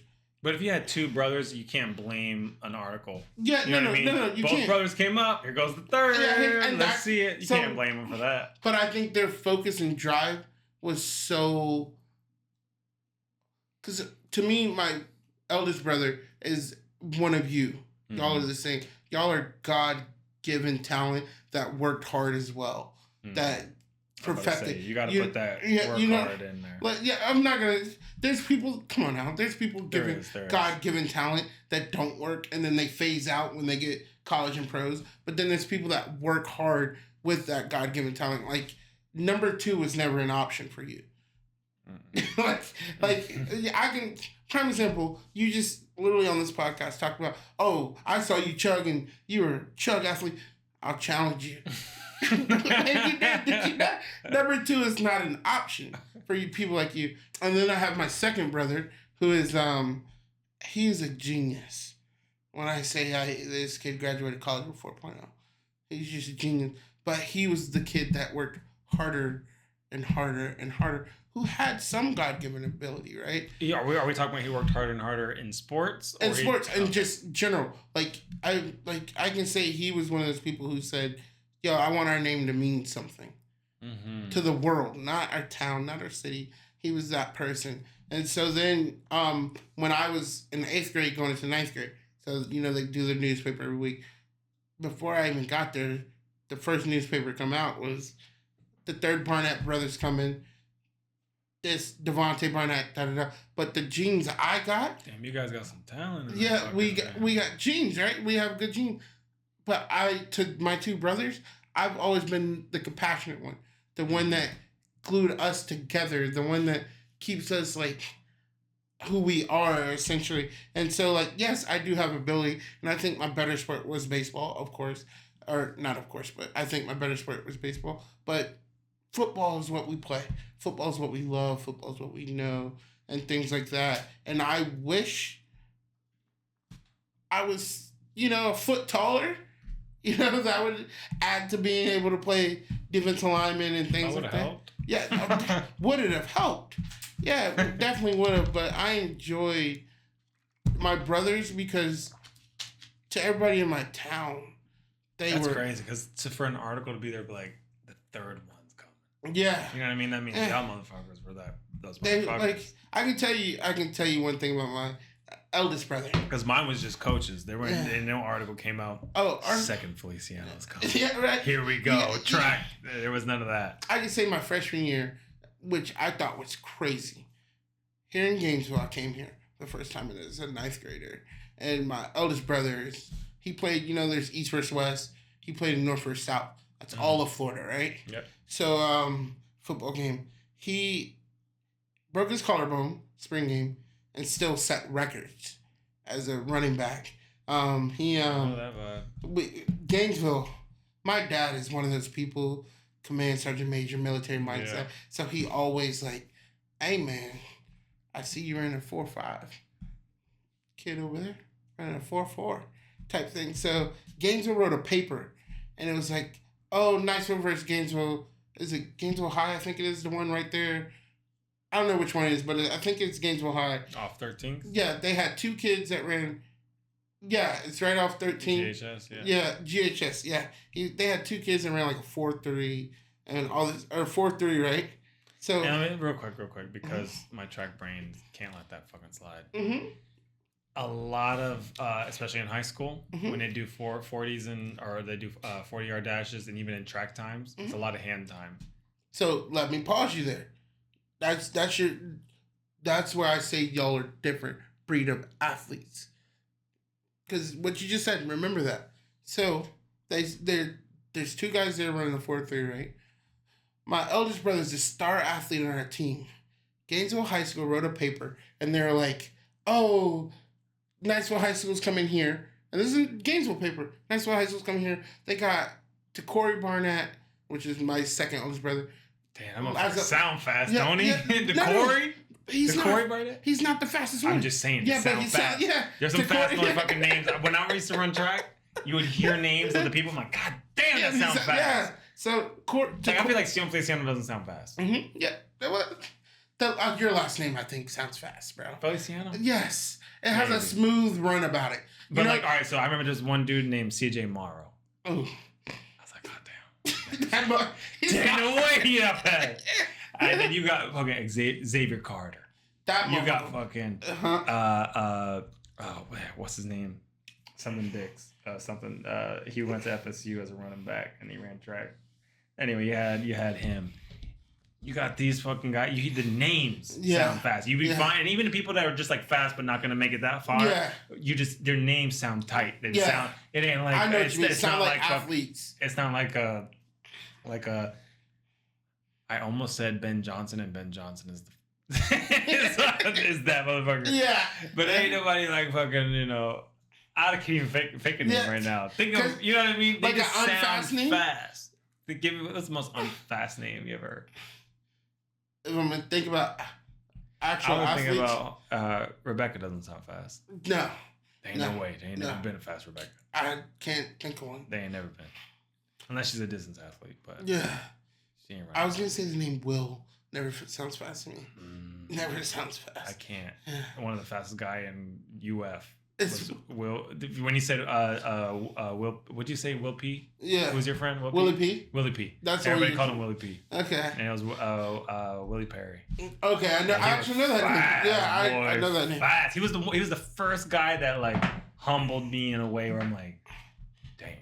It's when you because he was a 100, 200 guy. I'm a hurdler and a 400 hurdler, and I remember we ran. I was trying to give him the work because like it's him, and he's hyped up in the thing. He's like the fastest one there at the time. So we're like coming around. We're running a workout, and then I tried to take his ass, and we're doing the 200 like workout. And I try to take his ass, and I'm coming around the 200, and I start to push him. And I start to get ahead of him, and then all of a sudden he puts it on right here, and then we're both like. And I was like fucking all, and I'm fast at this point. And he's just, I can see the. I'm like, God damn. Yeah. There's I'm some like, people that is fucking fast. Then we end, and I remember him like saying something like, I saw you try. Yes. I saw you try. And I'm like, fuck. I think Longest Yard said it better. But by the way, I'm not a 100 guy. You gotta put that in there. You put his ass in my race. Yeah. Working his ass. I think Longest Yard said it best when it comes to people, and I say people like you because the way you think, the way you do things, you make fast people look not fast. And that's how I feel about certain people. Like, you're one of those people, like you said, the Willie P from you made you fast, and he made you not look. You know what I mean? Like, so then you. And then you got the level of Usain Bolt, this wild fucker who would make him look like he's sitting still. You know what I mean? Like, you know what I mean? Now I'm like, how? And so the spectrum keeps getting higher. So we come to Gainesville High. We come here, we eat at the Beef O'Brady's. We park out inside the Beef O'Brady's, and there's a guy grilling out on a Friday night, and we get food there, but we get a newspaper. The newspaper says, to Corey Barnett, star linebacker, 11th grader, coming up, doing this, doing that. Also, a scholar athlete with a 4.0 GPA, and da-da-da. And the last sentence said, on the other side of the ball, they have his older brother, Alexander Barnett. My eldest brother took offense to that. Oh, because they hyped one. Yeah, when he's the senior and he's the star athlete, he's scoring touchdown. Boy, set a record here. I think he had 359 yards, 4 touchdowns, and he set a record. But my dad was like, oh, like he said it as if like a dad was saying, oh, did y'all see the article in Gainesville? Like, hey. He didn't mean it like he wasn't trying to talk shit. He was just saying. No, he said it like he was talking shit. Oh, he was like, hey, Corey, they talk good about you. See what they said? I was like, what about me? Well, I mean, they said you're on the other side of the ball, running the ball. But what I was saying about the speed, my brother took off. And all he could say was, them motherfuckers don't run 4.3s. They can't run 4 because breakaway speed is where that shit shows, you know? And so they would have caught him because he was running a 4.4 at the time, I think. And it's like, oh, they 4.3s? Where does it show? You know what I mean? This boy was getting it. That's where that track speed comes. Yeah. The track speed's not in the 40. Yeah. Some track athletes have the 40. But it's in that and they 100. get out. It's the hundreds. That's top speed. When you get out there, the 200 is the maximum where you see the real top speed. There's a little gamesmanship there because you can't run full speed 100% of your energy the entire way. So there's a little bit of like, let's run the turn fast and be strong. Because like, what kind of athlete am I? So there's a little bit of a strategy. But there's some people like I would run this turn fast and then bring it home. Yeah. Because I'm like I have a really good top end, I have good strong energy, I can keep going. Some people are just like I'm gonna beat your ass so bad you can't catch up. Yes. So it's like it depends on what's going on there. But like in the 100 is not about who can go the top speed because you have to get out. Isn't it who can get there the fastest at that point? No, every race is always who can get there the fastest, right? Okay. If you break it down, right? Who can cover that distance the fastest. But the 100, sometimes you see people get out real fucking fast, and then the people will catch them, or they'll get out fast and keep gapping. It just it's just hard to say who has the top speed. If you want to find top speed, put them in like you can't put them in like a race. You just got to say go as fast as you can. We'll monitor it, and who hits the peak time ever. Okay, you know what I mean? It can't be more than 200 meters. Probably 150 meters. We're gonna give you 150 meters to get your top speed, and then just go. And even if you diet out the end or whatever, it doesn't matter. Where was your top speed? Yes. Because there's a little bit of strategy like when do I want to turn it on? When do I not? When whatever. In the 100, you're going all out the whole time. The whole time. But you just might have a slow. I think in the 100 you get to your top speed. Honestly, I think without a doubt you get there. But the thing is, like, say your top speed is faster than this guy's top speed, you might still beat him. He might still beat you. I love this because this is nothing but athlete talk to him. But if you ask me to run more than 100 meters, my speed is going to decline. No, but it's about energy we're putting in. Like if you like, by the way, I ran a marathon. I didn't know that. I didn't know that. You told me I don't know what you did because I knew you were in a marathon. It made me start looking up about triathlons and things like that. I ain't trying to swim that long though. I was about to say I can swim, but I'm not trying to swim in the ocean. Yes, I was about to say could you do one? No, I can do. There's no doubt in my mind that you can do a triathlon. I can do it. There's zero doubt. I know I can do it.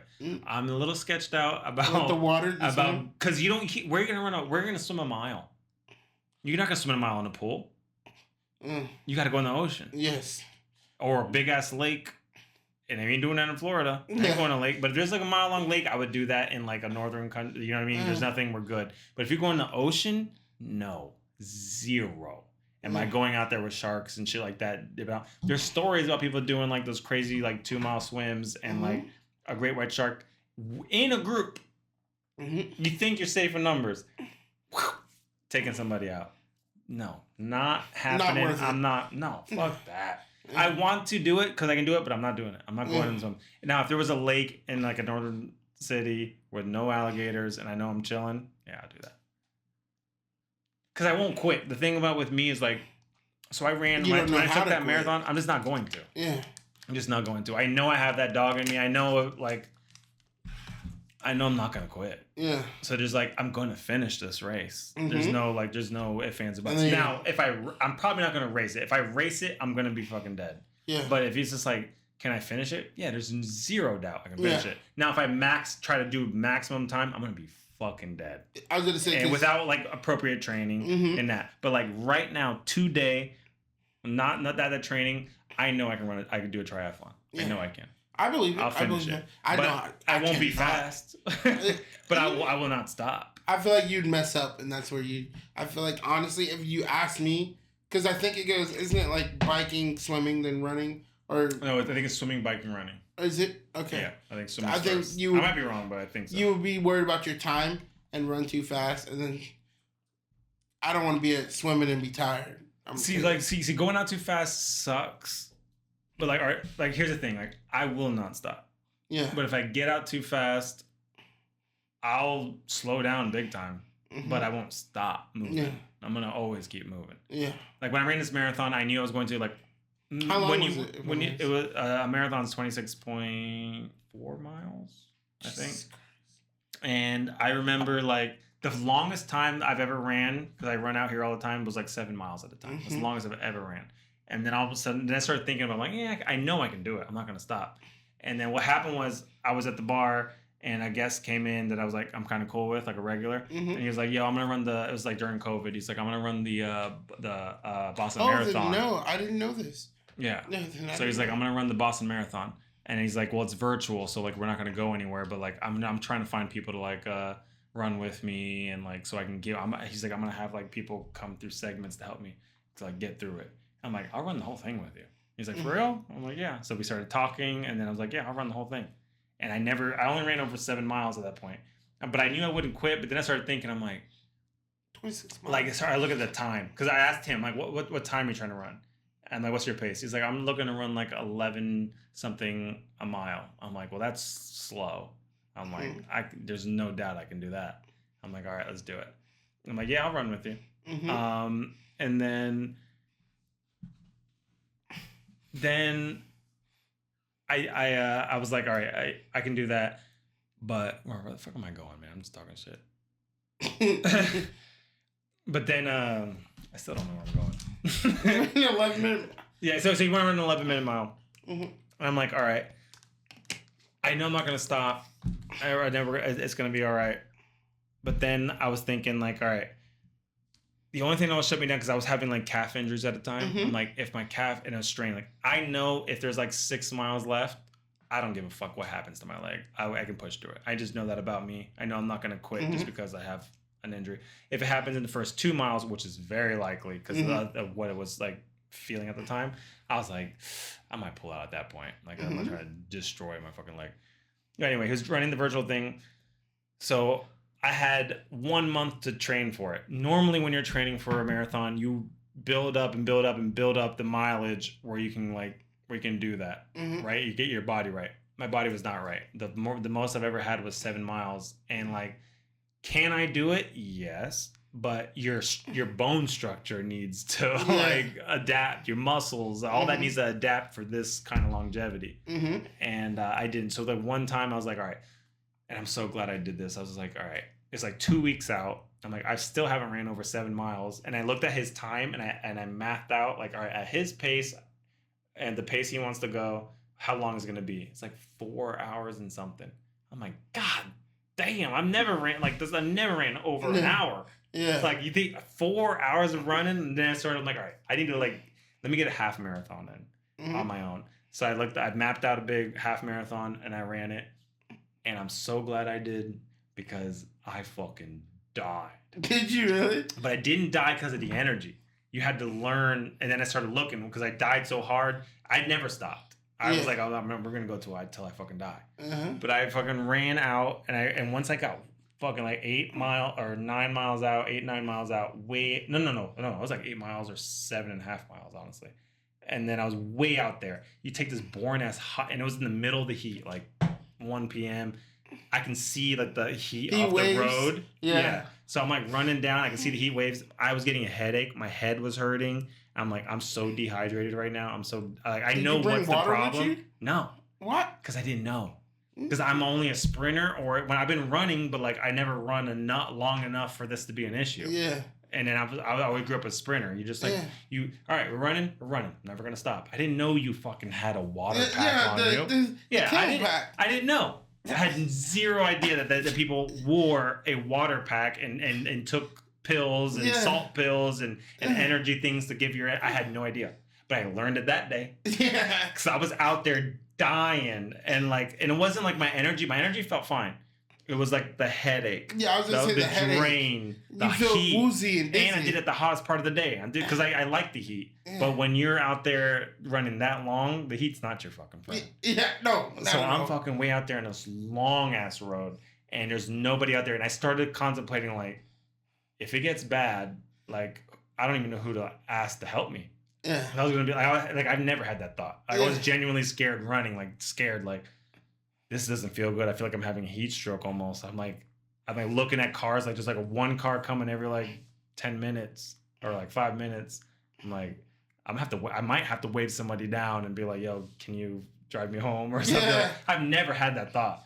But then I took a corner and I knew where I was, and I was like, oh, I know where I'm at. Not that far. And I got a surge of energy and I took it home. But I started like looking online. I was like, all right, people drink. Yes. They need to fuel up. Yeah. And I started seeing like, all right, your body fuels can only store so much for like 45 minutes. You have to like fuel up and then you put it, once you get past like 30, 45 minute range, you have to like take whatever. I had like gel packs and all that. I was going to say the gel pack. Yeah, so I had the water, I had electrolytes, and then I had a gel pack. So by the time it happened to the marathon day, it was so easy. But I was also running his pace. Yeah. But like the craziness that I felt, he quit at like 18, 19 miles. And then I remember just being like, my energy levels, because we were on the clock. We had alarms the whole time, like boom. He had salt pills and he would give me a salt pill. I didn't even know that was a thing at the time. But he gave me salt pills, and then I would take my gel. I would take whatever. We would take, and we were just like, when you keep fueled up, my energy levels at 18 miles in was, I want to say, damn near 100%, which is crazy to think.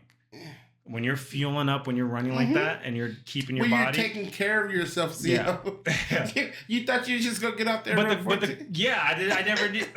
But the crazy thing was like how good I felt. It almost seems like a cheat code. Yeah, it's like it almost seems like it seems like a cheat code, because it's like you always think more tired.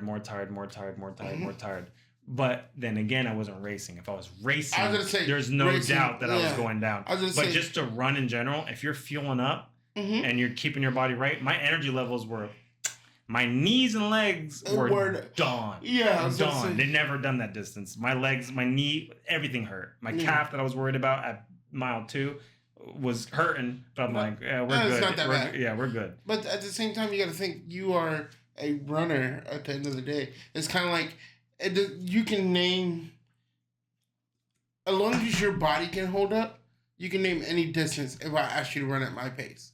You know what I mean? Yep. But it's different the other way. Like, say if you asked me to run with you, I'd be like, bro, how fast you running? Oh, 8 minute miles? Nah, I'm cool. I can ride a motorcycle next to you or a scooter, but I feel like but that's still impressive. But I didn't know that though. I thought that like I'm gonna laugh about that for a while. I thought your just energy. I was just surprised at how much energy I had by mile 18. A mile I've never touched. What y'all running at? Hawthorne. Oh, okay. We went all the way down back. We saw. You ran to Hawthorne? Yeah. Well, we didn't make it that way because I think it's 16 miles one way, and it'd be too long the way back. But we cut back at a certain point. Okay, damn, that's wild. That's wild. It wasn't even hard. But when he dropped off, I picked it up. And then I went to like an 8:30 pace. You kept going? Yeah, because one time he had to take a shit. So we were like running, he had to take a shit. But I don't believe in stopping ever. Yeah. To me, if I ever stop, like I'm not going to sit here and wait for him to finish his shit. So I ran way over a marathon. But like, I felt like in my heart, I feel like if you stop, I ran in circles. I would pace back and forth. Like we had 3 of us. No, it was just me and him, but we'd have pacers. And his wife timed it all out, and she did like an immaculate job. There was somebody, so they would have like runners come in every now and again at different segments, and his wife paced it all out at the time that we were supposed to be there, and everybody was there at the right time, and we just showed up, and somebody would come out, somebody would run out, a new person would come in, and we would just like keep going, and it would fuel us up. We'd give them like our bottles, whatever. His wife said, yeah, and it would just they would run and fill it up, come back to us, give it to us, and then it was like, we're gonna run 2 miles, we're gonna run 1 mile, we're gonna run 4 miles, we're gonna run this, and there was people the whole way, and then we all went out to the bar after. We ended right in front of the bar at Bull, and fucking drank. I gotta pee so fucking bad right now. Yo, pee. Oh, that's what I was about to say.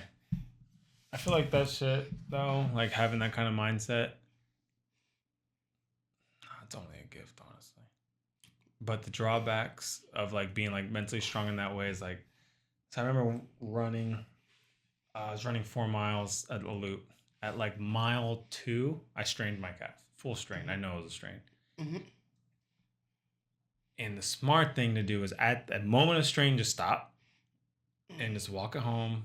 And That's then not you. it didn't happen. Yeah. But like, you know, like, cause then I can maybe run tomorrow. Yeah. Or run like in 2 days, like let it heal, whatever. But like, I was like, fuck that. Like a strain. And like I'm not competing for anything. Like the better idea for my overall fitness would just be let it heal so you can get back quicker than if I just run 2 more miles on a strained fucking calf. Mm-hmm. Right? That's the smarter thing to do. But like, I just couldn't stop. I was just like, I'm not gonna stop. And I already know it's like challenge myself. I already know, and the thing is like I don't know what's right because like I know I have that dog in me already. I know I can do it. I know I can push through that kind of pain. When I ran states, I had a stress fractured foot. When I ran nationals in Puerto Rico, I had a stress fractured foot, and I broke the national record with a stress fractured foot. And I know I had that in me. I know I could do it. It was like almost like I feel like I don't have to prove it to myself anymore. But like, you know, that's years ago. Yeah. And it had a moment of like, there's a lot of pain. It's like, fuck it. Let's just keep going. But I made it way worse. I was out for 2 weeks after that, right? So it's not ideal for the run, but the mentality of being like getting pushed with that kind of thing and being able to force through. That's probably valuable, but like if you already know you have it in you. But I think it's built. I think so. The mentality of like people talk about having that dog in you, right? That is built as well. So there's people that's born fighters, right? Fight or flight type thing. But I also believe that. Cheers, baby. I also believe how you come up dictates that. Like so, like prime example, when things didn't go your way, your parents didn't pay your way out of it. Your parents didn't let you walk away from a bad thing. You had to face adversity, right? And that level determines how much you could take before you break, right? So, like, I can say, like, me and you going through something bad is a lot different than a lot of people. They'll break. But I also think as you get older and you realize you have that dog in you that not fight, that's when the wisdom needs to come in. So I think at that running, when you know you have things going on, and to quit is being smarter. At a young age. That's what I'm saying. Yeah, at a young age. But then here, think about this though too. Is like, I know I have that dog in me, and then like post it, it feels like that's fucking stupid. Now I can't run for, you know what I mean? That was stupid. I just let my ego or whatever, just a check get in the way. Yeah, to get in the way. But then there's another part of you is just like, I still got that motherfucker. Yeah. You know what I mean? And it's like, it's also good to have that like, it's like having that refresher of like, and like, it's not even just a refresher in your own head. It's just like putting yourself through adversity. Like is always good. And knowing you can come through the outcome. You can live with it but it feels good. It does feel it's like, good. Fuck it. Like people would have quit right there. A lot of people. But I just fucking would have kept going. So no asks, no nothing. But then it's like, but then you can't run. Yeah, but that's the question that I think as an athlete, especially of your caliber, and when you go back, when you think back, when you were 18, let's just say coming straight out of high school, there's a lot of things you could say you would have done different, right? Oh yeah, sleep and eat and food. Thank you, and you can say that. Yeah. But what if you would? And this is how I look at it. What if you go back and you could add those things in, right? Would you be the person you are today? You don't know. So I think we learn over. I would be a better athlete. You'd be a better athlete, probably, definitely. I might have been in a better spot. Who knows? Ooh, that's. You feel me? But you would have never met me. Nah, I feel like that's where the wisdom comes in, because as an athlete, you're taught to go. What did a lot of coaches ask? Are you hurt or are you injured? Now you're an adult. You got to start realizing, I'm actually injured because this is going to affect my next 2 weeks. Rather than, oh, I'm just a little dehydrated because I decided to go out last night. That's the only reason why I'm thinking about even not running. Well, then hear this then. It's like, all right, so looking back in the past, now that I'm here right now, I'm glad I did it. Really? Now. Right when it happened, I'm like, oh my God, like now I can't run, whatever. I'm going to get slower. I'm going to get whatever. I was doing pretty good, blah, blah, blah. Now I can't run. I got to take off. Now looking back, because I know I faced adversity hit where I know a lot of people would have quit. People aren't even out there doing this in the first place. Yes. And then so you're in a minority already. And then in that minority, people would have quit right there because of the pain that I was feeling. And I still was able to take that pain and say, I'm going to live with it. I'm going to finish this run. And I don't care what happens to that leg. We're going. I was limping. I was trying to flat foot it. I was trying to whatever. Figuring out different ways to run. I was trying to figure it out on the fly. Well, what's going to make this feel better? But it was hurting the whole way. But like looking back, the mind to like, it was a lot of pain and just like go through it.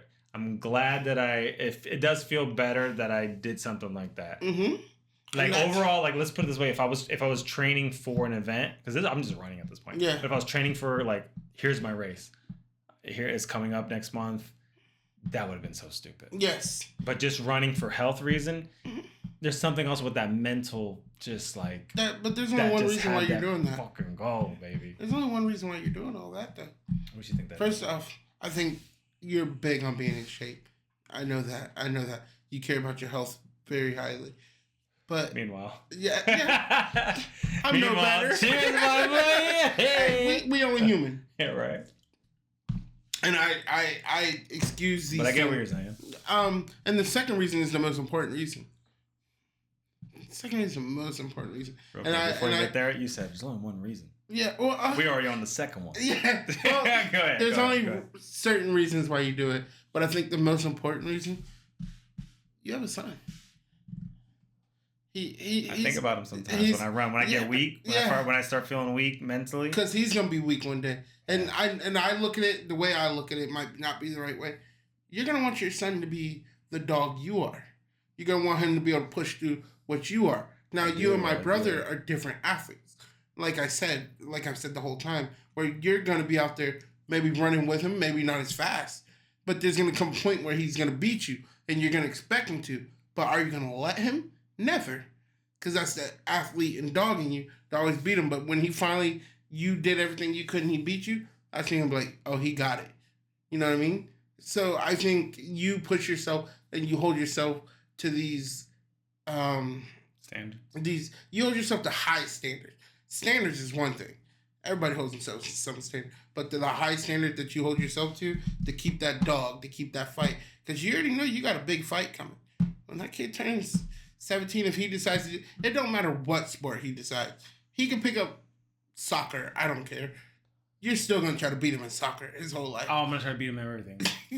But that's the competition I want in him. I want him to beat me. And that comes from being an athlete. But I need to make him work for it. Yeah, and I. But it's also like, here's the thing too with a kid. It's like, I came with, some like trauma and some like things that like put me in a mindset where it was like, there's no option. Yeah. He's gonna have an option. You know what I mean? Because like I at least have created a life for him where it's not that thing. You know what I mean? So it's like, or helped create a life. But so now you have to almost manufacture struggle. So it's for him to like learn how to adverse But that's being honest. So I think in our generation, being honest with your kids is one thing. It's a bigger thing. Like I think a lot when we were growing up, our parents were what it was. They just rolled all the way to you? Under your chair. I like that.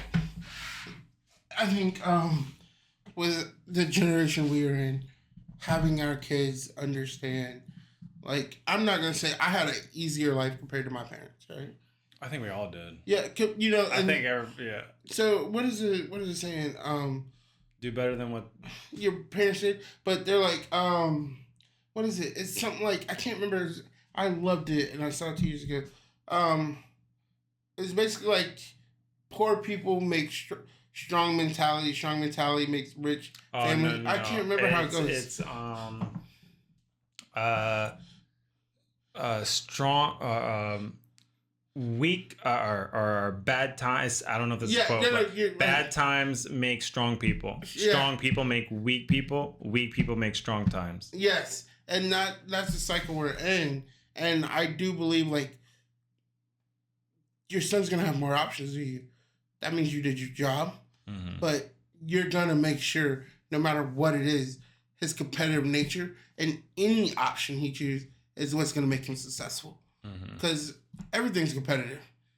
Back when we were coming to school, before us, just getting a degree was success. Yeah. Now it's a master's degree and doctorates, and everything keeps growing. So I think having a competitive child is a thing. Like, I can tell you, I have a lot of volunteers that I see, and I'm like, yo, y'all are doing 10 times what I was doing when I was a sophomore and freshman in college. But my point is more like, all right, do you want your child to have do you want your next child to have the experience of stuff that you went through as a child? I don't know exactly your story. Yeah, you know what I mean? Do you want the same kind of parenting or situations that happened to develop be the same? I see what you're saying. The traumas that you're talking about. Because a lot of times you don't want them to feel that.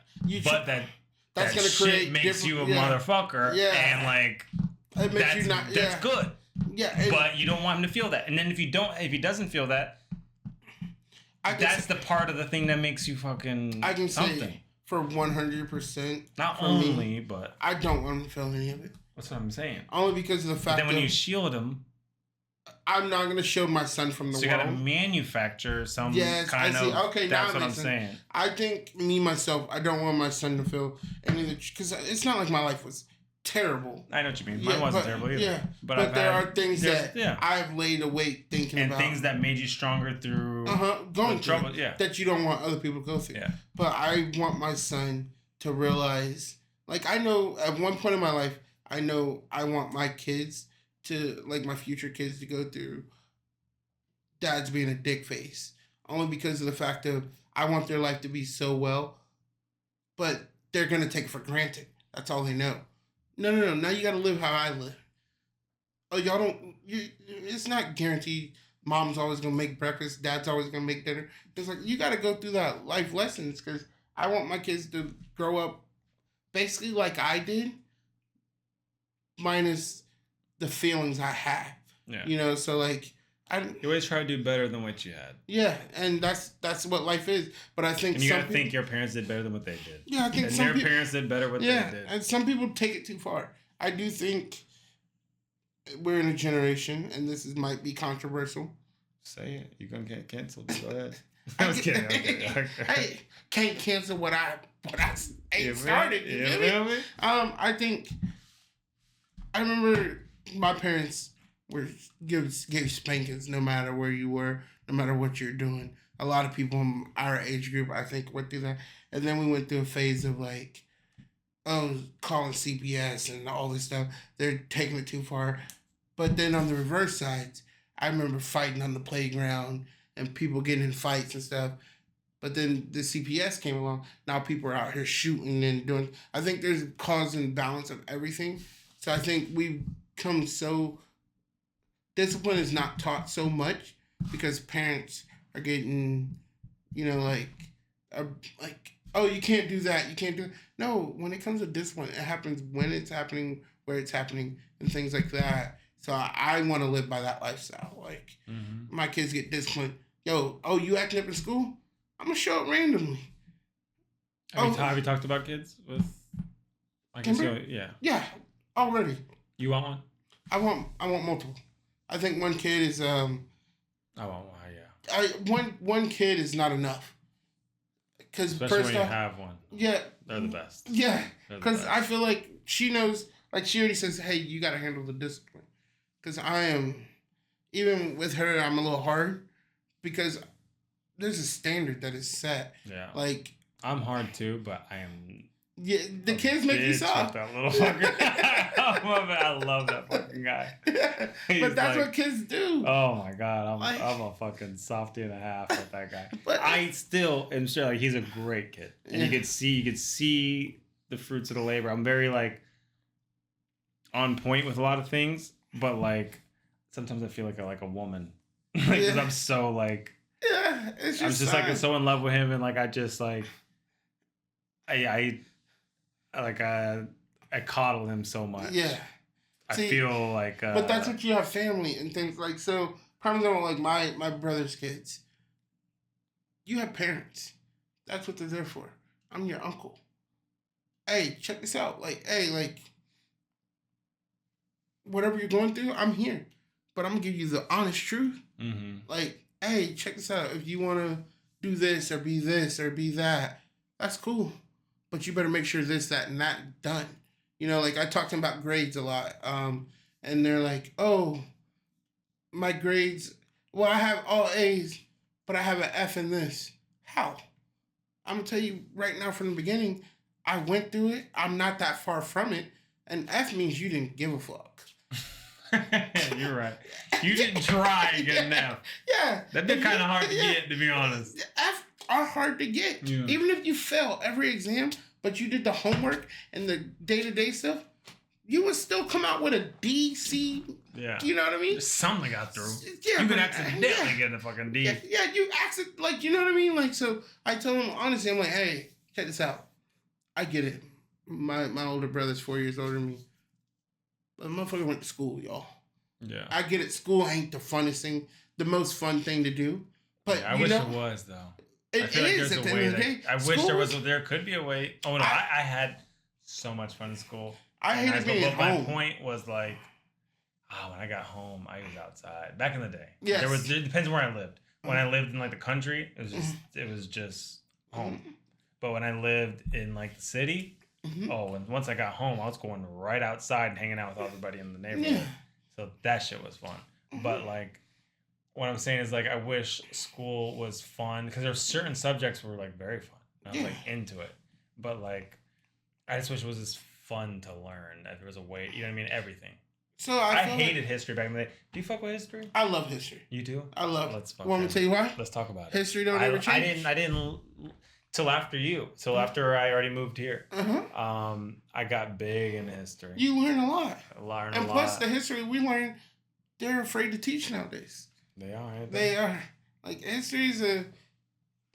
What kind of history are you into right now? Well, I can't say right now. I can say over my time period. All right, yeah. I love the simple parts of every part of history. So, prime example, like, this is a bad thing to say. I've been kicked out of class before. I was very interested in Adolf Hitler. Okay. Please. One time, I had to turn in a story to, we had to write an essay, right? It was a fiction. It was like for an English class. I write a fiction piece of work and turn it in, right? You want to make sure your grammar was right, all this bullshit, whatever.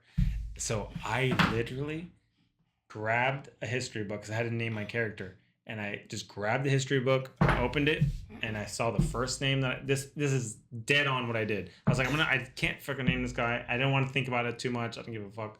I just opened it. Boom. Who's the name? Adolf. I didn't know that was Hitler's first name. I had no idea. This is like in like fourth or I don't know what grade I was in. It was like young. I didn't know. I just know. If it said Hitler, I would have known. Yeah. It just said Adolf, and I'm like, Adolf. And I started writing it. And then, thank God, I gave my dad the to proofread it because you're supposed to. They kept telling you, make sure your parents proofread it, blah blah blah blah blah. And I gave it to him. He's like, maybe we choose a different name because that's Hitler. Yeah. And then I'm like, what? I just picked Adolf. It's Adolf Hitler. I was like, oh. I was like, all right, well then we changed it. But I almost would have turned that bitch in. Yeah. And because he was like a nice guy, it's Adolf. Yes. Do it, whatever. You changed him. Yeah. So, and based off what you just said. No, go ahead. What you were saying. Yeah. So Adolf, however you want to say. I was born in Germany. Were you? Yeah. Military brat. Born in Germany, Frankfurt. That's your boy then, my boy. That's your boy. And so what is one thing you can say about me? I love for people to like me, no matter how they like me. I just wanted them to like me. So, and I've never shared this part of it. Actually, I think about it. Adolf Hitler, I don't believe in what he led for. What he led for was... Now let's cut to the part where you believe in.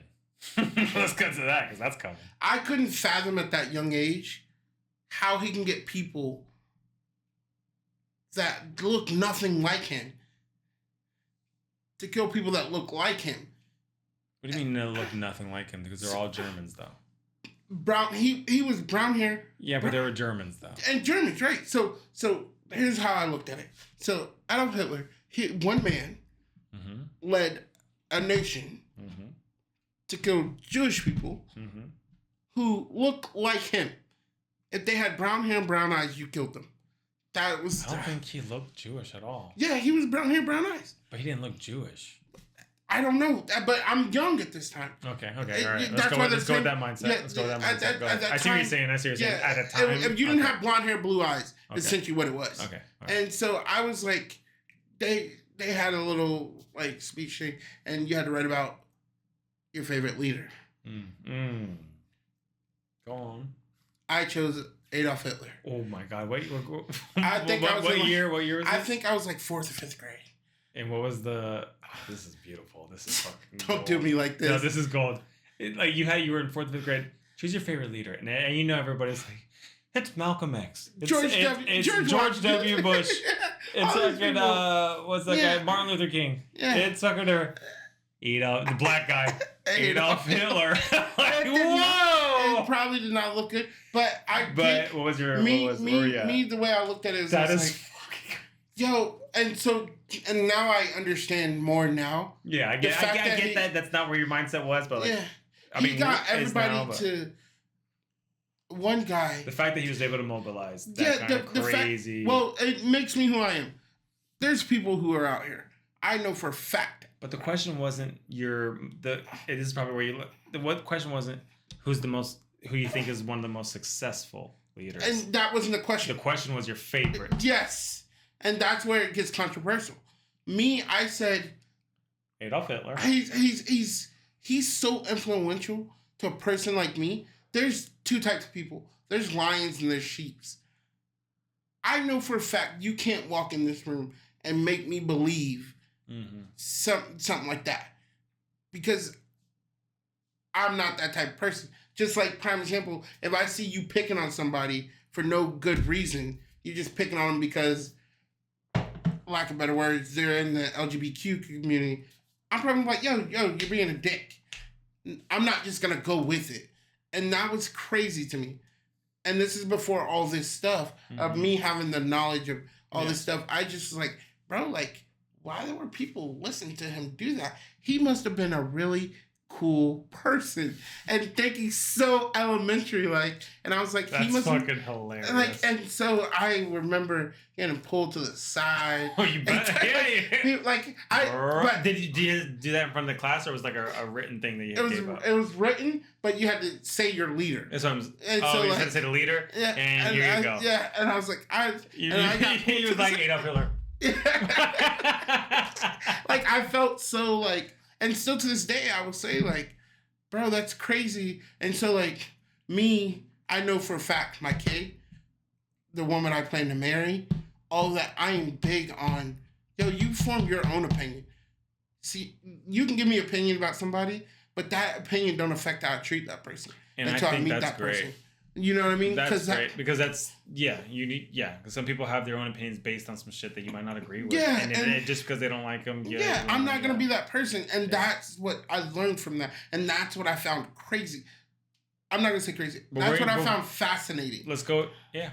Okay. You know what I mean? That's and I was like, because I love. Where are you at now, though? Me, I will still say I find it fascinating that he was able to do that, but it terrifies me. Do you know what's your reason? How do you think he got that kind of influence? And that's what. So to me, I would say back then they don't have the knowledge that we do now. So one person walking in that can articulate and say things a certain way that no one's ever heard maybe that's how it happened because he was an intelligent person. Obviously. Yeah. But it's just, to me, that scares the shit out of me. Because you see, like, prime example, even 4 years ago, COVID, we have one side of the world thinking it's right-wing and it's a setup by the government and da-da-da, and they spread that. And then there's one side that's like, yo, it helps and da-da-da. And when we can look at facts, but there's so much propaganda out there, we can't look directly at facts without doing research. Yeah. You know, without being like ostracized because it's a political thing, and all of a sudden, oh, you one of those guys? Like, look, we're just looking at where the fucking facts. Can we ask that? Just like, I find it crazy that like anytime any type of voting for president comes up, the first one that stuck out to me was Mitt Romney. No, I can even go back to Barack and McCain, I think was his name. Was John McCain running against Barack? Yeah, they ran when Barack won for the first time. What does racism got to come into it? Even with the Mitt Romney, why? Because I will ask that simple question because obviously, look, for people like us, no, right? Yeah. But for people who are trying to make narratives and they're, you know what I mean? Like they're gonna use a race card for Barack because it's strategy. And then there is racism. Because I remember when he did get elected, I was like, all right, so I used to listen to right-wing radio every now and again when I was doing my drives, like from back home, because it was the most entertaining. It is the most entertaining. But I remember them like saying, I remember people being like, we're gonna drown, like I don't care what happens, we're gonna get him out of there. And I'm just like what? Why? Why?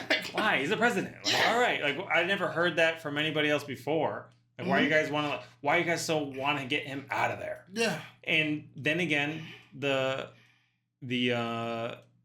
counter to what I was thinking is maybe I was just at the age to listen because I didn't give a fuck before. Yeah. And then I started to pay attention at that time, and so maybe they always said that. You know what I mean? I think maybe that's always the thing. But when I heard it, it sounded a little racist at the time, but maybe it's always been a thing. It has, but it stuck out to me when we lived together, and it was when Hillary Clinton was running. Trump, yeah. Trump or Hillary, or like when they were running against each other, and something I did not, and I can never say I agreed with, and all this stuff, and I can date it back when Hillary Clinton did her.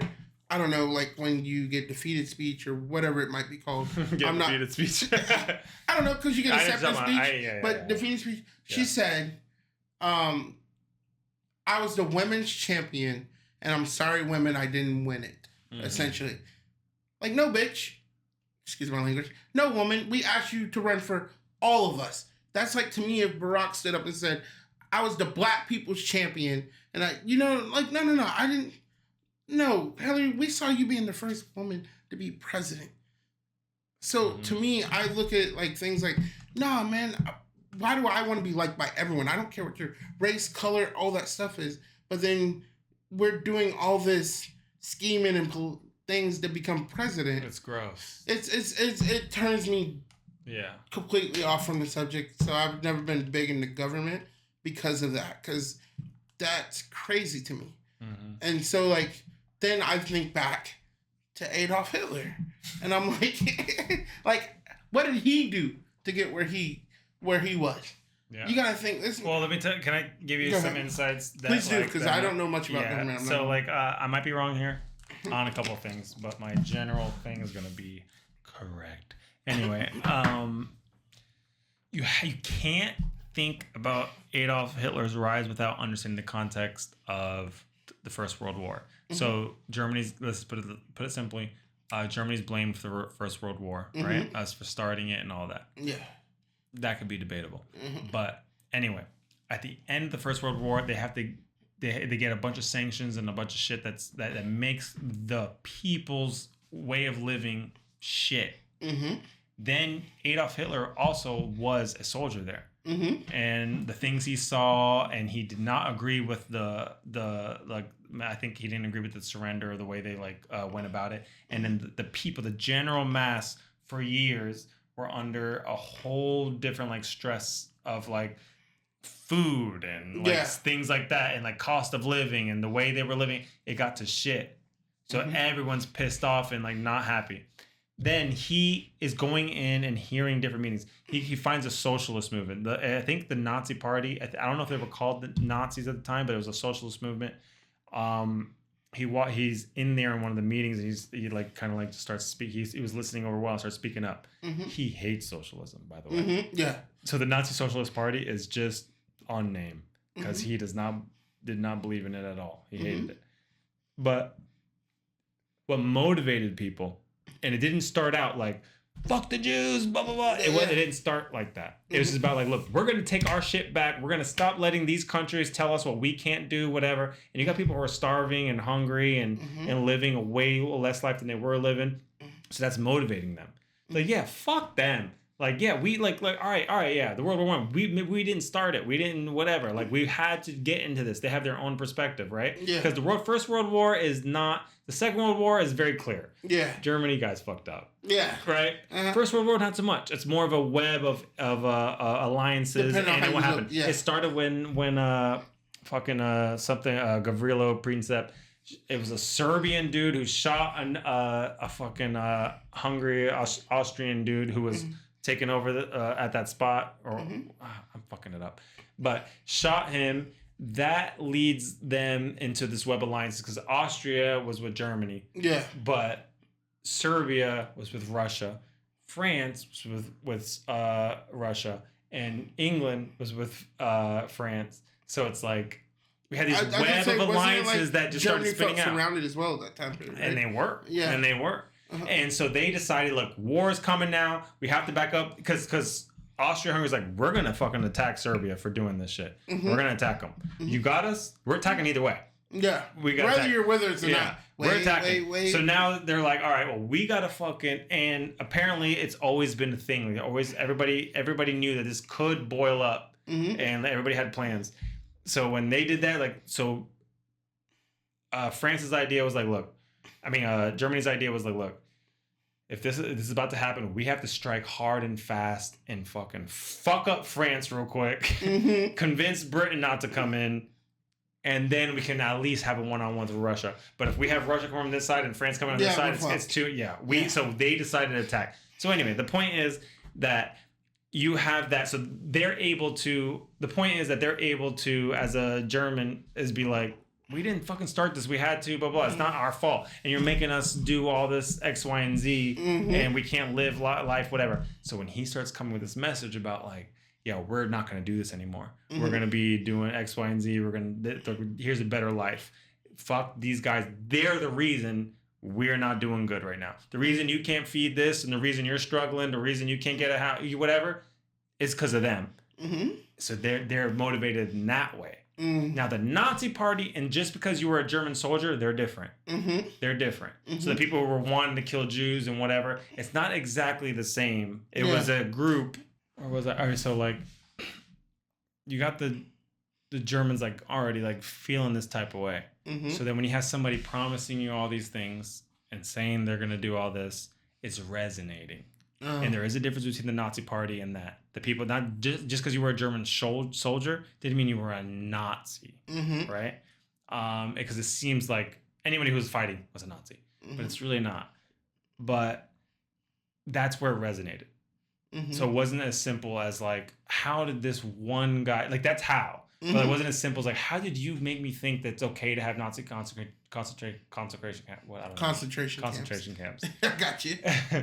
And also, I think that was hidden from the public. I think that was at the time. So, like, that's how these things were happening. It wasn't. It's like you have like the nuances, and then what was going on in the history predating it allowed for this movement to happen. The unhappiness, the whatever, what was going on there, the feeling like you're not getting treated right, and the reason. Well, who's the reason? Why am I living this way? It's because of these fuckers over there. Well, let's go take this shit back and let's go whatever. Like stop them, fuck them. Let's go make alliance with fucking Japan and this and that, whatever.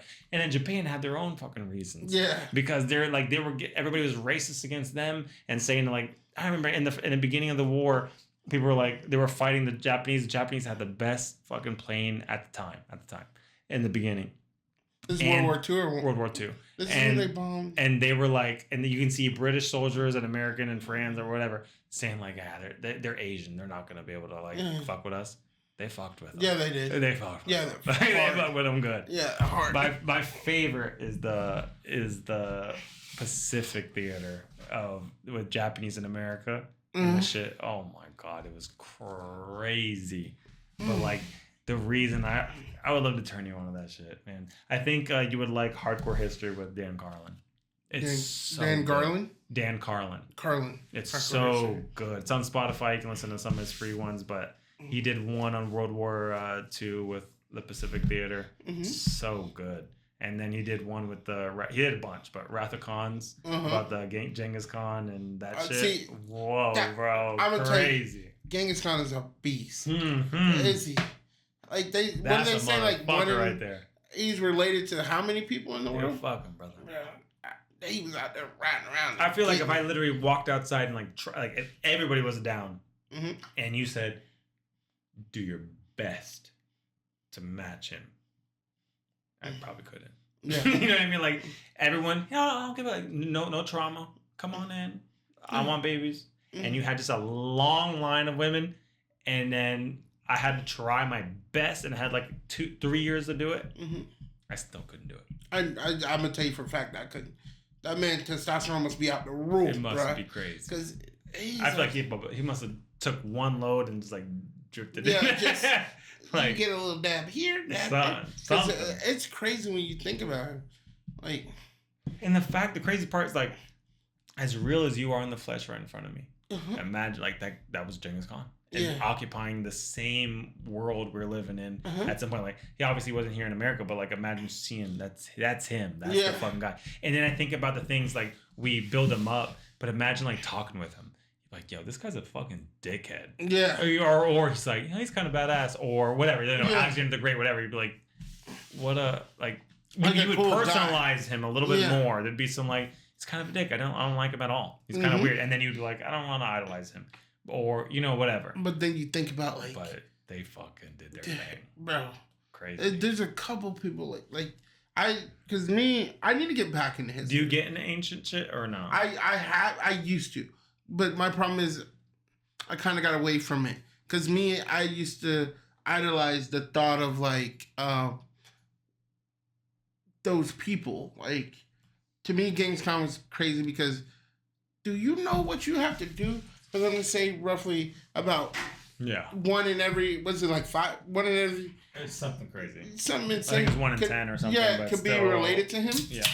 Directly. Related to him. You know how many people that is? But you know how much he conquered. Like. My favorite part of that story is because he was over there. Right? There was a couple cool parts. I guess it's not cool if you were there, right? But definitely not. Yeah, but he that's perfect.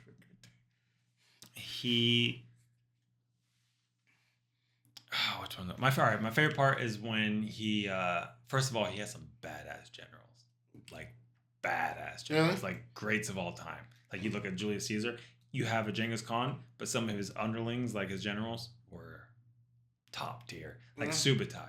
Subutai's a bad motherfucker.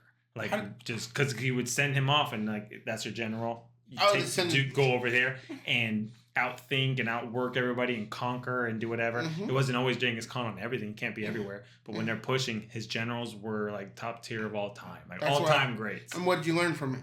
It's important to keep the people around you. Yeah, but then it's like what made them great, and you can look at like Sun Tzu, The Art of War. Have you ever read the book before? I've not read that book, but I've heard of that book. But that like kind of gives you like you can look at it two ways. A lot of people say it's like a business thing you can learn in business. But that's the most modern way of understanding it. I like to hear it from its. I read it, but I was like I like to understand it from its historical base because it's like very interesting. I can see what they're saying. But like, and it is like treating your people well and the way you act and that kind of stuff. But like just knowing the enemy, knowing when, removing your pride and sticking to the base of when you're up and when you're down and attacking them when they're weak and all this kind of shit, and like knowing how to fight in certain situations, and we're in this situation, we got to do this. It's like a checkbook, and removing your pride and not getting emotional and doing that, reading the enemy. It's a lot of psychological shit. So then like that's brings me back to like fucking what like Subutai would have done, and it was crazy. But my favorite thing was like what I was trying to get to was that I forgot the name. I think I'm going to be pretty close. But so like as he starts conquering like a lot of Islam and the that kind of thing. So he's moving that would be west. He's moving west. And then Europe is Christian. And Christian is battling with Islam and all that. So they hear about something, a force coming from the east, even further from the east, conquering the Islamic people and destroying them and shit like that. They think it's some like godlike Christian movement coming in, taking them over. And they call Genghis Khan to like the name that they gave him was something, I don't remember the first name, but it's something Princep. I'm gonna fucking look it up. So they think it's this is the Christians or the because they're just hearing it at this point. They ain't on fucking internet. They just hear they hear about Genghis Khan movement? Well, they hear that there's some shit going on the east side of this Islamic movement that we've been battling forever or whatever, and that's fucking them up and coming towards. So they think it's a Christian movement, and they think that. Where did you watch this or read this? I read it. Okay, this is dope. It's crazy. I'm gonna send you this. I learned a lot of this from and then I looked up after, but from Dan Carlin. Okay. Dan Carlin's I can't find his name. It's something Princep. Alexander Princep. It's not, but it's the first name's even better than Princep. But anyway, but so they think it's that guy. They think that's some like Christian movement coming in, swarming up this Islamic tribe that whatever, and they think it's on their side. Then they encounter them, and they get fucking worked, and they're like, "That ain't him. This ain't that." Yeah. And they're it's fucking nuts. But like he doesn't go that far. He ends up pulling back. He dies, and one of the things with like every great conqueror is like they have an ability to unify. But when they die, they end up trying to like divvy it up to their sons or something like that, right? And then those divisions end up warring with each other about whatever. It always ends. And if it's not them, then it's the next generation. Yeah. Somewhere down the line, it's not as unified as that strong ass leader that had it down the first time. And then it might be the second time because you had the Persians. You had fucking, I forgot the first one, but then you had like Darius was like, I think one of the second ones. Darius the third, or I don't know if it was the third.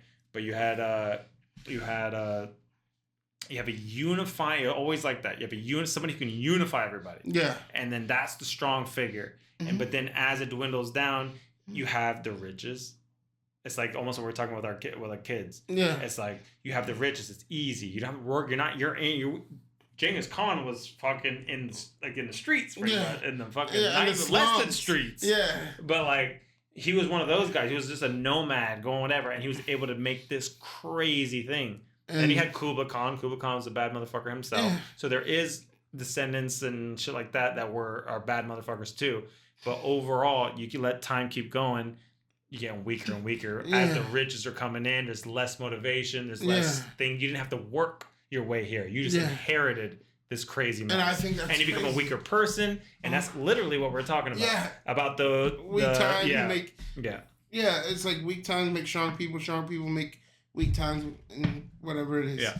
Like that's crazy though. I definitely want to do some research on that because I love the thought of Genghis Khan, and to me I just find him fascinating because he started with nothing. And he's like, isn't he like the number one conqueror? I don't know. I don't know what the parameters would be, but I thought he's like Alexander the Great's right there. If he's not number one, and Alexander the Great was a bad motherfucker. He was. He was a good person, wasn't he? No. I thought he was who's good, right? You know, you're right. And then at the end, he started. It looked like he started to get a little paranoid about the people around him, so Mm-hmm. he started acting kind of Shady. fucked up, and I've that's never probably why researched him. people were looking into like attacking him or like Mm-hmm. not attacking him, but like a revolt within. Yeah. Was because he started being so paranoid about shit. He probably had an alcohol problem. They think he was a closeted homosexual. He never had and his mom was a bad bitch too. Her name was Olympius. Oh, Olympus. gee. Yeah. That's a dope ass And a name. bad bitch. You- And his dad was probably even I don't know better, but probably more of a badass than Alexander the Great. His name was Philip, and Philip is the one who made this fucking kingdom. The fact, because I think he used to be a slave or like in prison with the Greeks, right? Mm-hmm. Like either Sparta or Athens, probably Athens or Mm-hmm. something like that, right? He learns a lot about how the way fought when they were fighting the Persians. He Mm-hmm. learns a lot about the shit. They're Macedonian, Mm-hmm. Alexander the Great and all that. Yeah. So when he's learning that shit, he's learning that he builds this fucking kingdom, and then he dies suddenly. They're in a big ass coliseum, and I don't know if he's announcing. I don't know what the fuck's going on, but somebody assassinates him in the middle of it while he's like talking. Somebody knifes That's him, crazy. gets away, and kills him. The conspiracy is, did his mom have something to do with it because he wanted Alexander the Great to lead and wanted to be able to like kind of like pull the strings from the outside and be that lady? Did Alexander the Great have him killed? So he can be in charge. Yeah. Yeah. It's just a little conspiracy on See, like that's why that happened. But then that happens either way, whatever. Then Alexander the Great, somebody who inherited this fucking kind of crazy, normally doesn't work out. Yeah. And Right? he came But in. it fucking worked out. Yeah, This yeah. motherfucker showed out and was not losing. They didn't want him to go to Persia, but he kept pushing him back. Then he ends up becoming probably the last Egyptian pharaoh.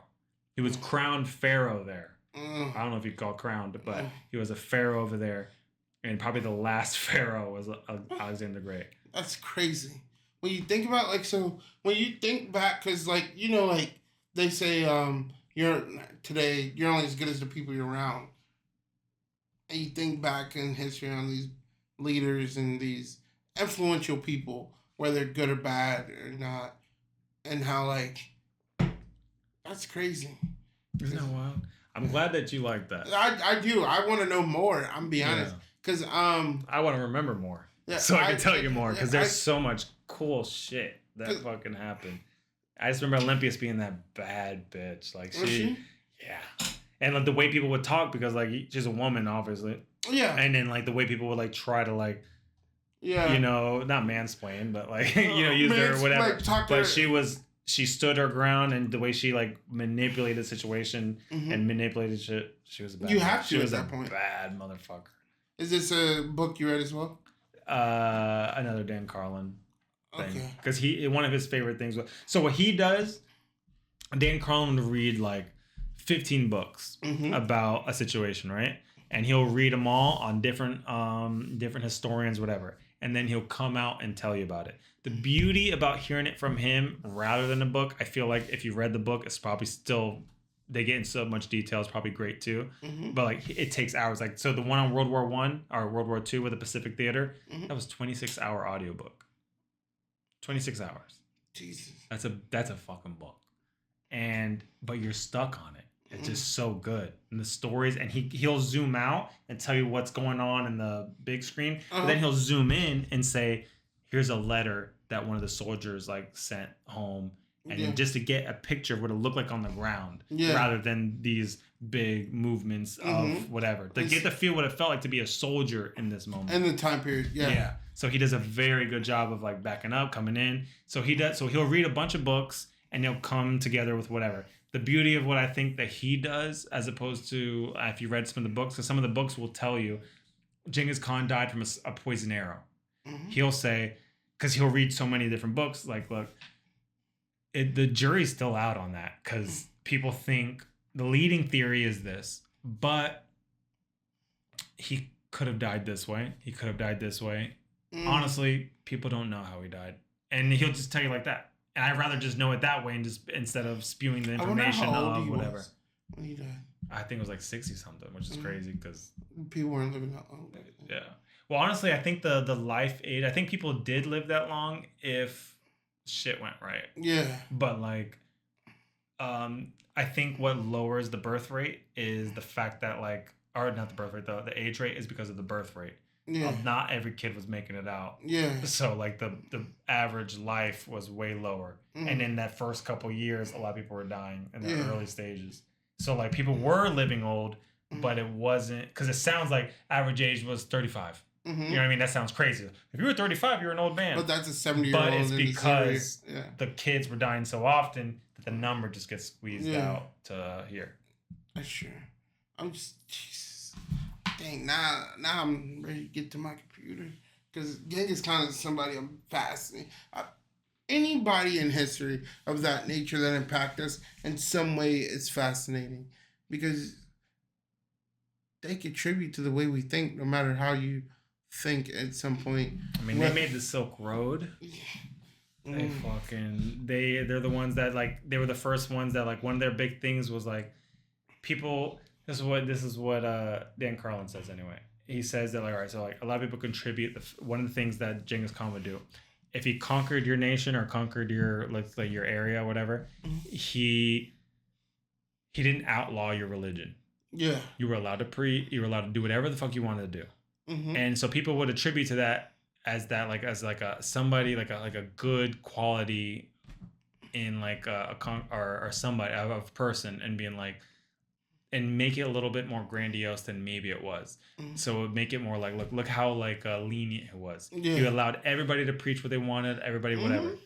What Dan Carlin says based on his research is that it's probably that they didn't know the right answer. He didn't know the right answer, and he left it all open. He didn't want to cross any gods. Yeah. So in case that they're right, he didn't want to cross them.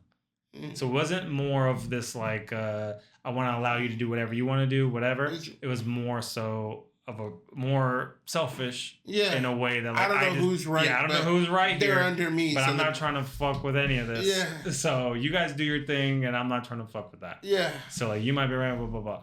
But what it creates is a big unified nation. You're indoctrinating people, pulling them in. He's taking the best and the brightest. It was a total meritocracy. There was no meritocracy. Can you explain that a little more? All right. So how good are the merit of people? Exactly. Okay. How good are you? All right. So if we have all of us are YouTubers, who's pulling the best numbers? Yes. Okay. That's based on merit, not based on this guy. He's born from. Fucking, what's his name? Yeah, he's automatic. There was none of that. And I agree. So when you're working on shit, if you're all right, who's the best? Who can build the best catapults? Who can build? Who's best at siege warfare? Whatever. You're best. I don't give a fuck where you came from. Yeah, we're gonna work you, but you're gonna make a fucking strong ass nation that way. When you're just doing a strong meritocracy, I don't care what you know, what you do, whatever. Fittest, essentially. You're not wrong. You're not wrong.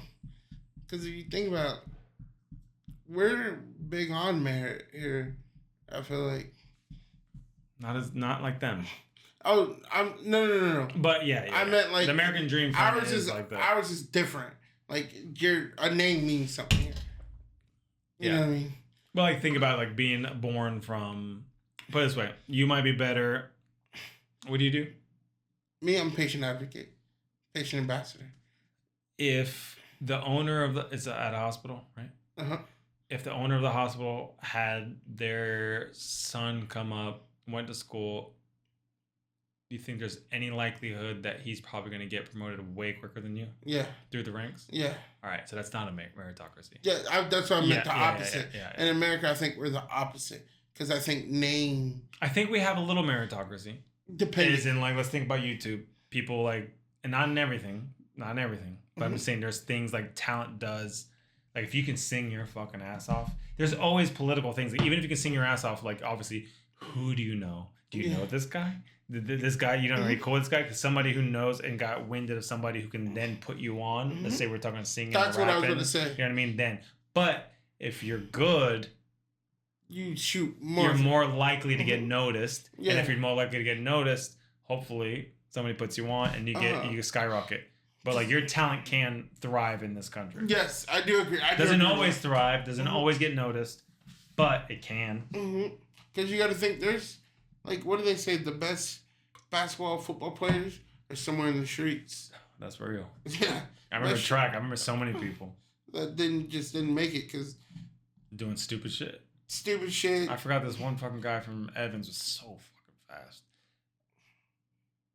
Didn't even make it to college because he got in trouble from robbing another. There was like 2 schools that were always rivaling. He went in and like robbed the school of something and got in trouble. And then, like, motherfucker, like you could have got out of there. Yeah, could have got out of there. You could have got out of there, and then you were a senior, by the way. Yeah, like you could have, and you were so fast. You could have went to college, and then it could have changed your whole life trajectory. Yeah, but no, you're not going to college anymore because you. But that's America. We fuck it up at the. Yeah, that was their life. They chose it. Yeah, and I don't have no remorse for them. Like, it sucks to do things like that, but at the same time, I feel like consequences are your actions.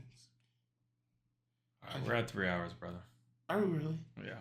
So I'm gonna close it out. Me and you, we can keep talking.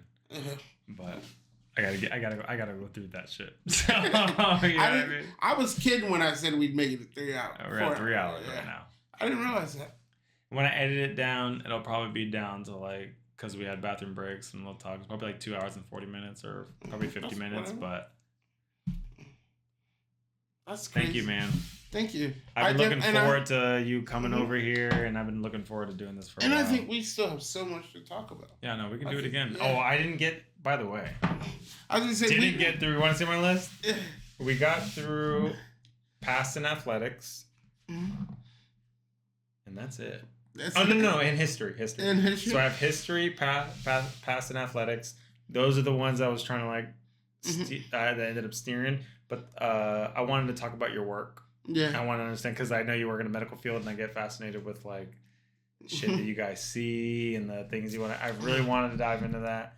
I wanted to ask you about conspiracies, like where you're at in that. I wanted to ask you about aliens and this whole shit that's going on right now. I wanted to ask you about the political climate and like where you're at and what you think about what's going on. All those we didn't get to, but like I told you at the beginning, I don't care if we get to it or not. It's more about like as long as we're free flowing. You're right. Just having a conversation, because I can tell you, sitting where I'm sitting, as long as I saw us moving on the camera right there, I was like, I didn't care about nothing else. I was chilling, and having a good time. Because you are a brilliant person, and you progressed on your brilliance. Thank you. I appreciate that. No, Thank you. Well, you can say by the things I think I got older and I got less headstrong. And I'm okay to be wrong. Yeah, and I can say back when we lived together, one thing I used to say, to myself is, man, I have no problem putting my pride to the side. You know, like, one thing I think about that you pointed out to me was when I came to the gym to speak to you. Yeah. I have no problem putting my pride to the side. I never have. It's harder now. Because I feel like I've let so much stuff slide. They're like, no, motherfucker, I'm not wrong this time.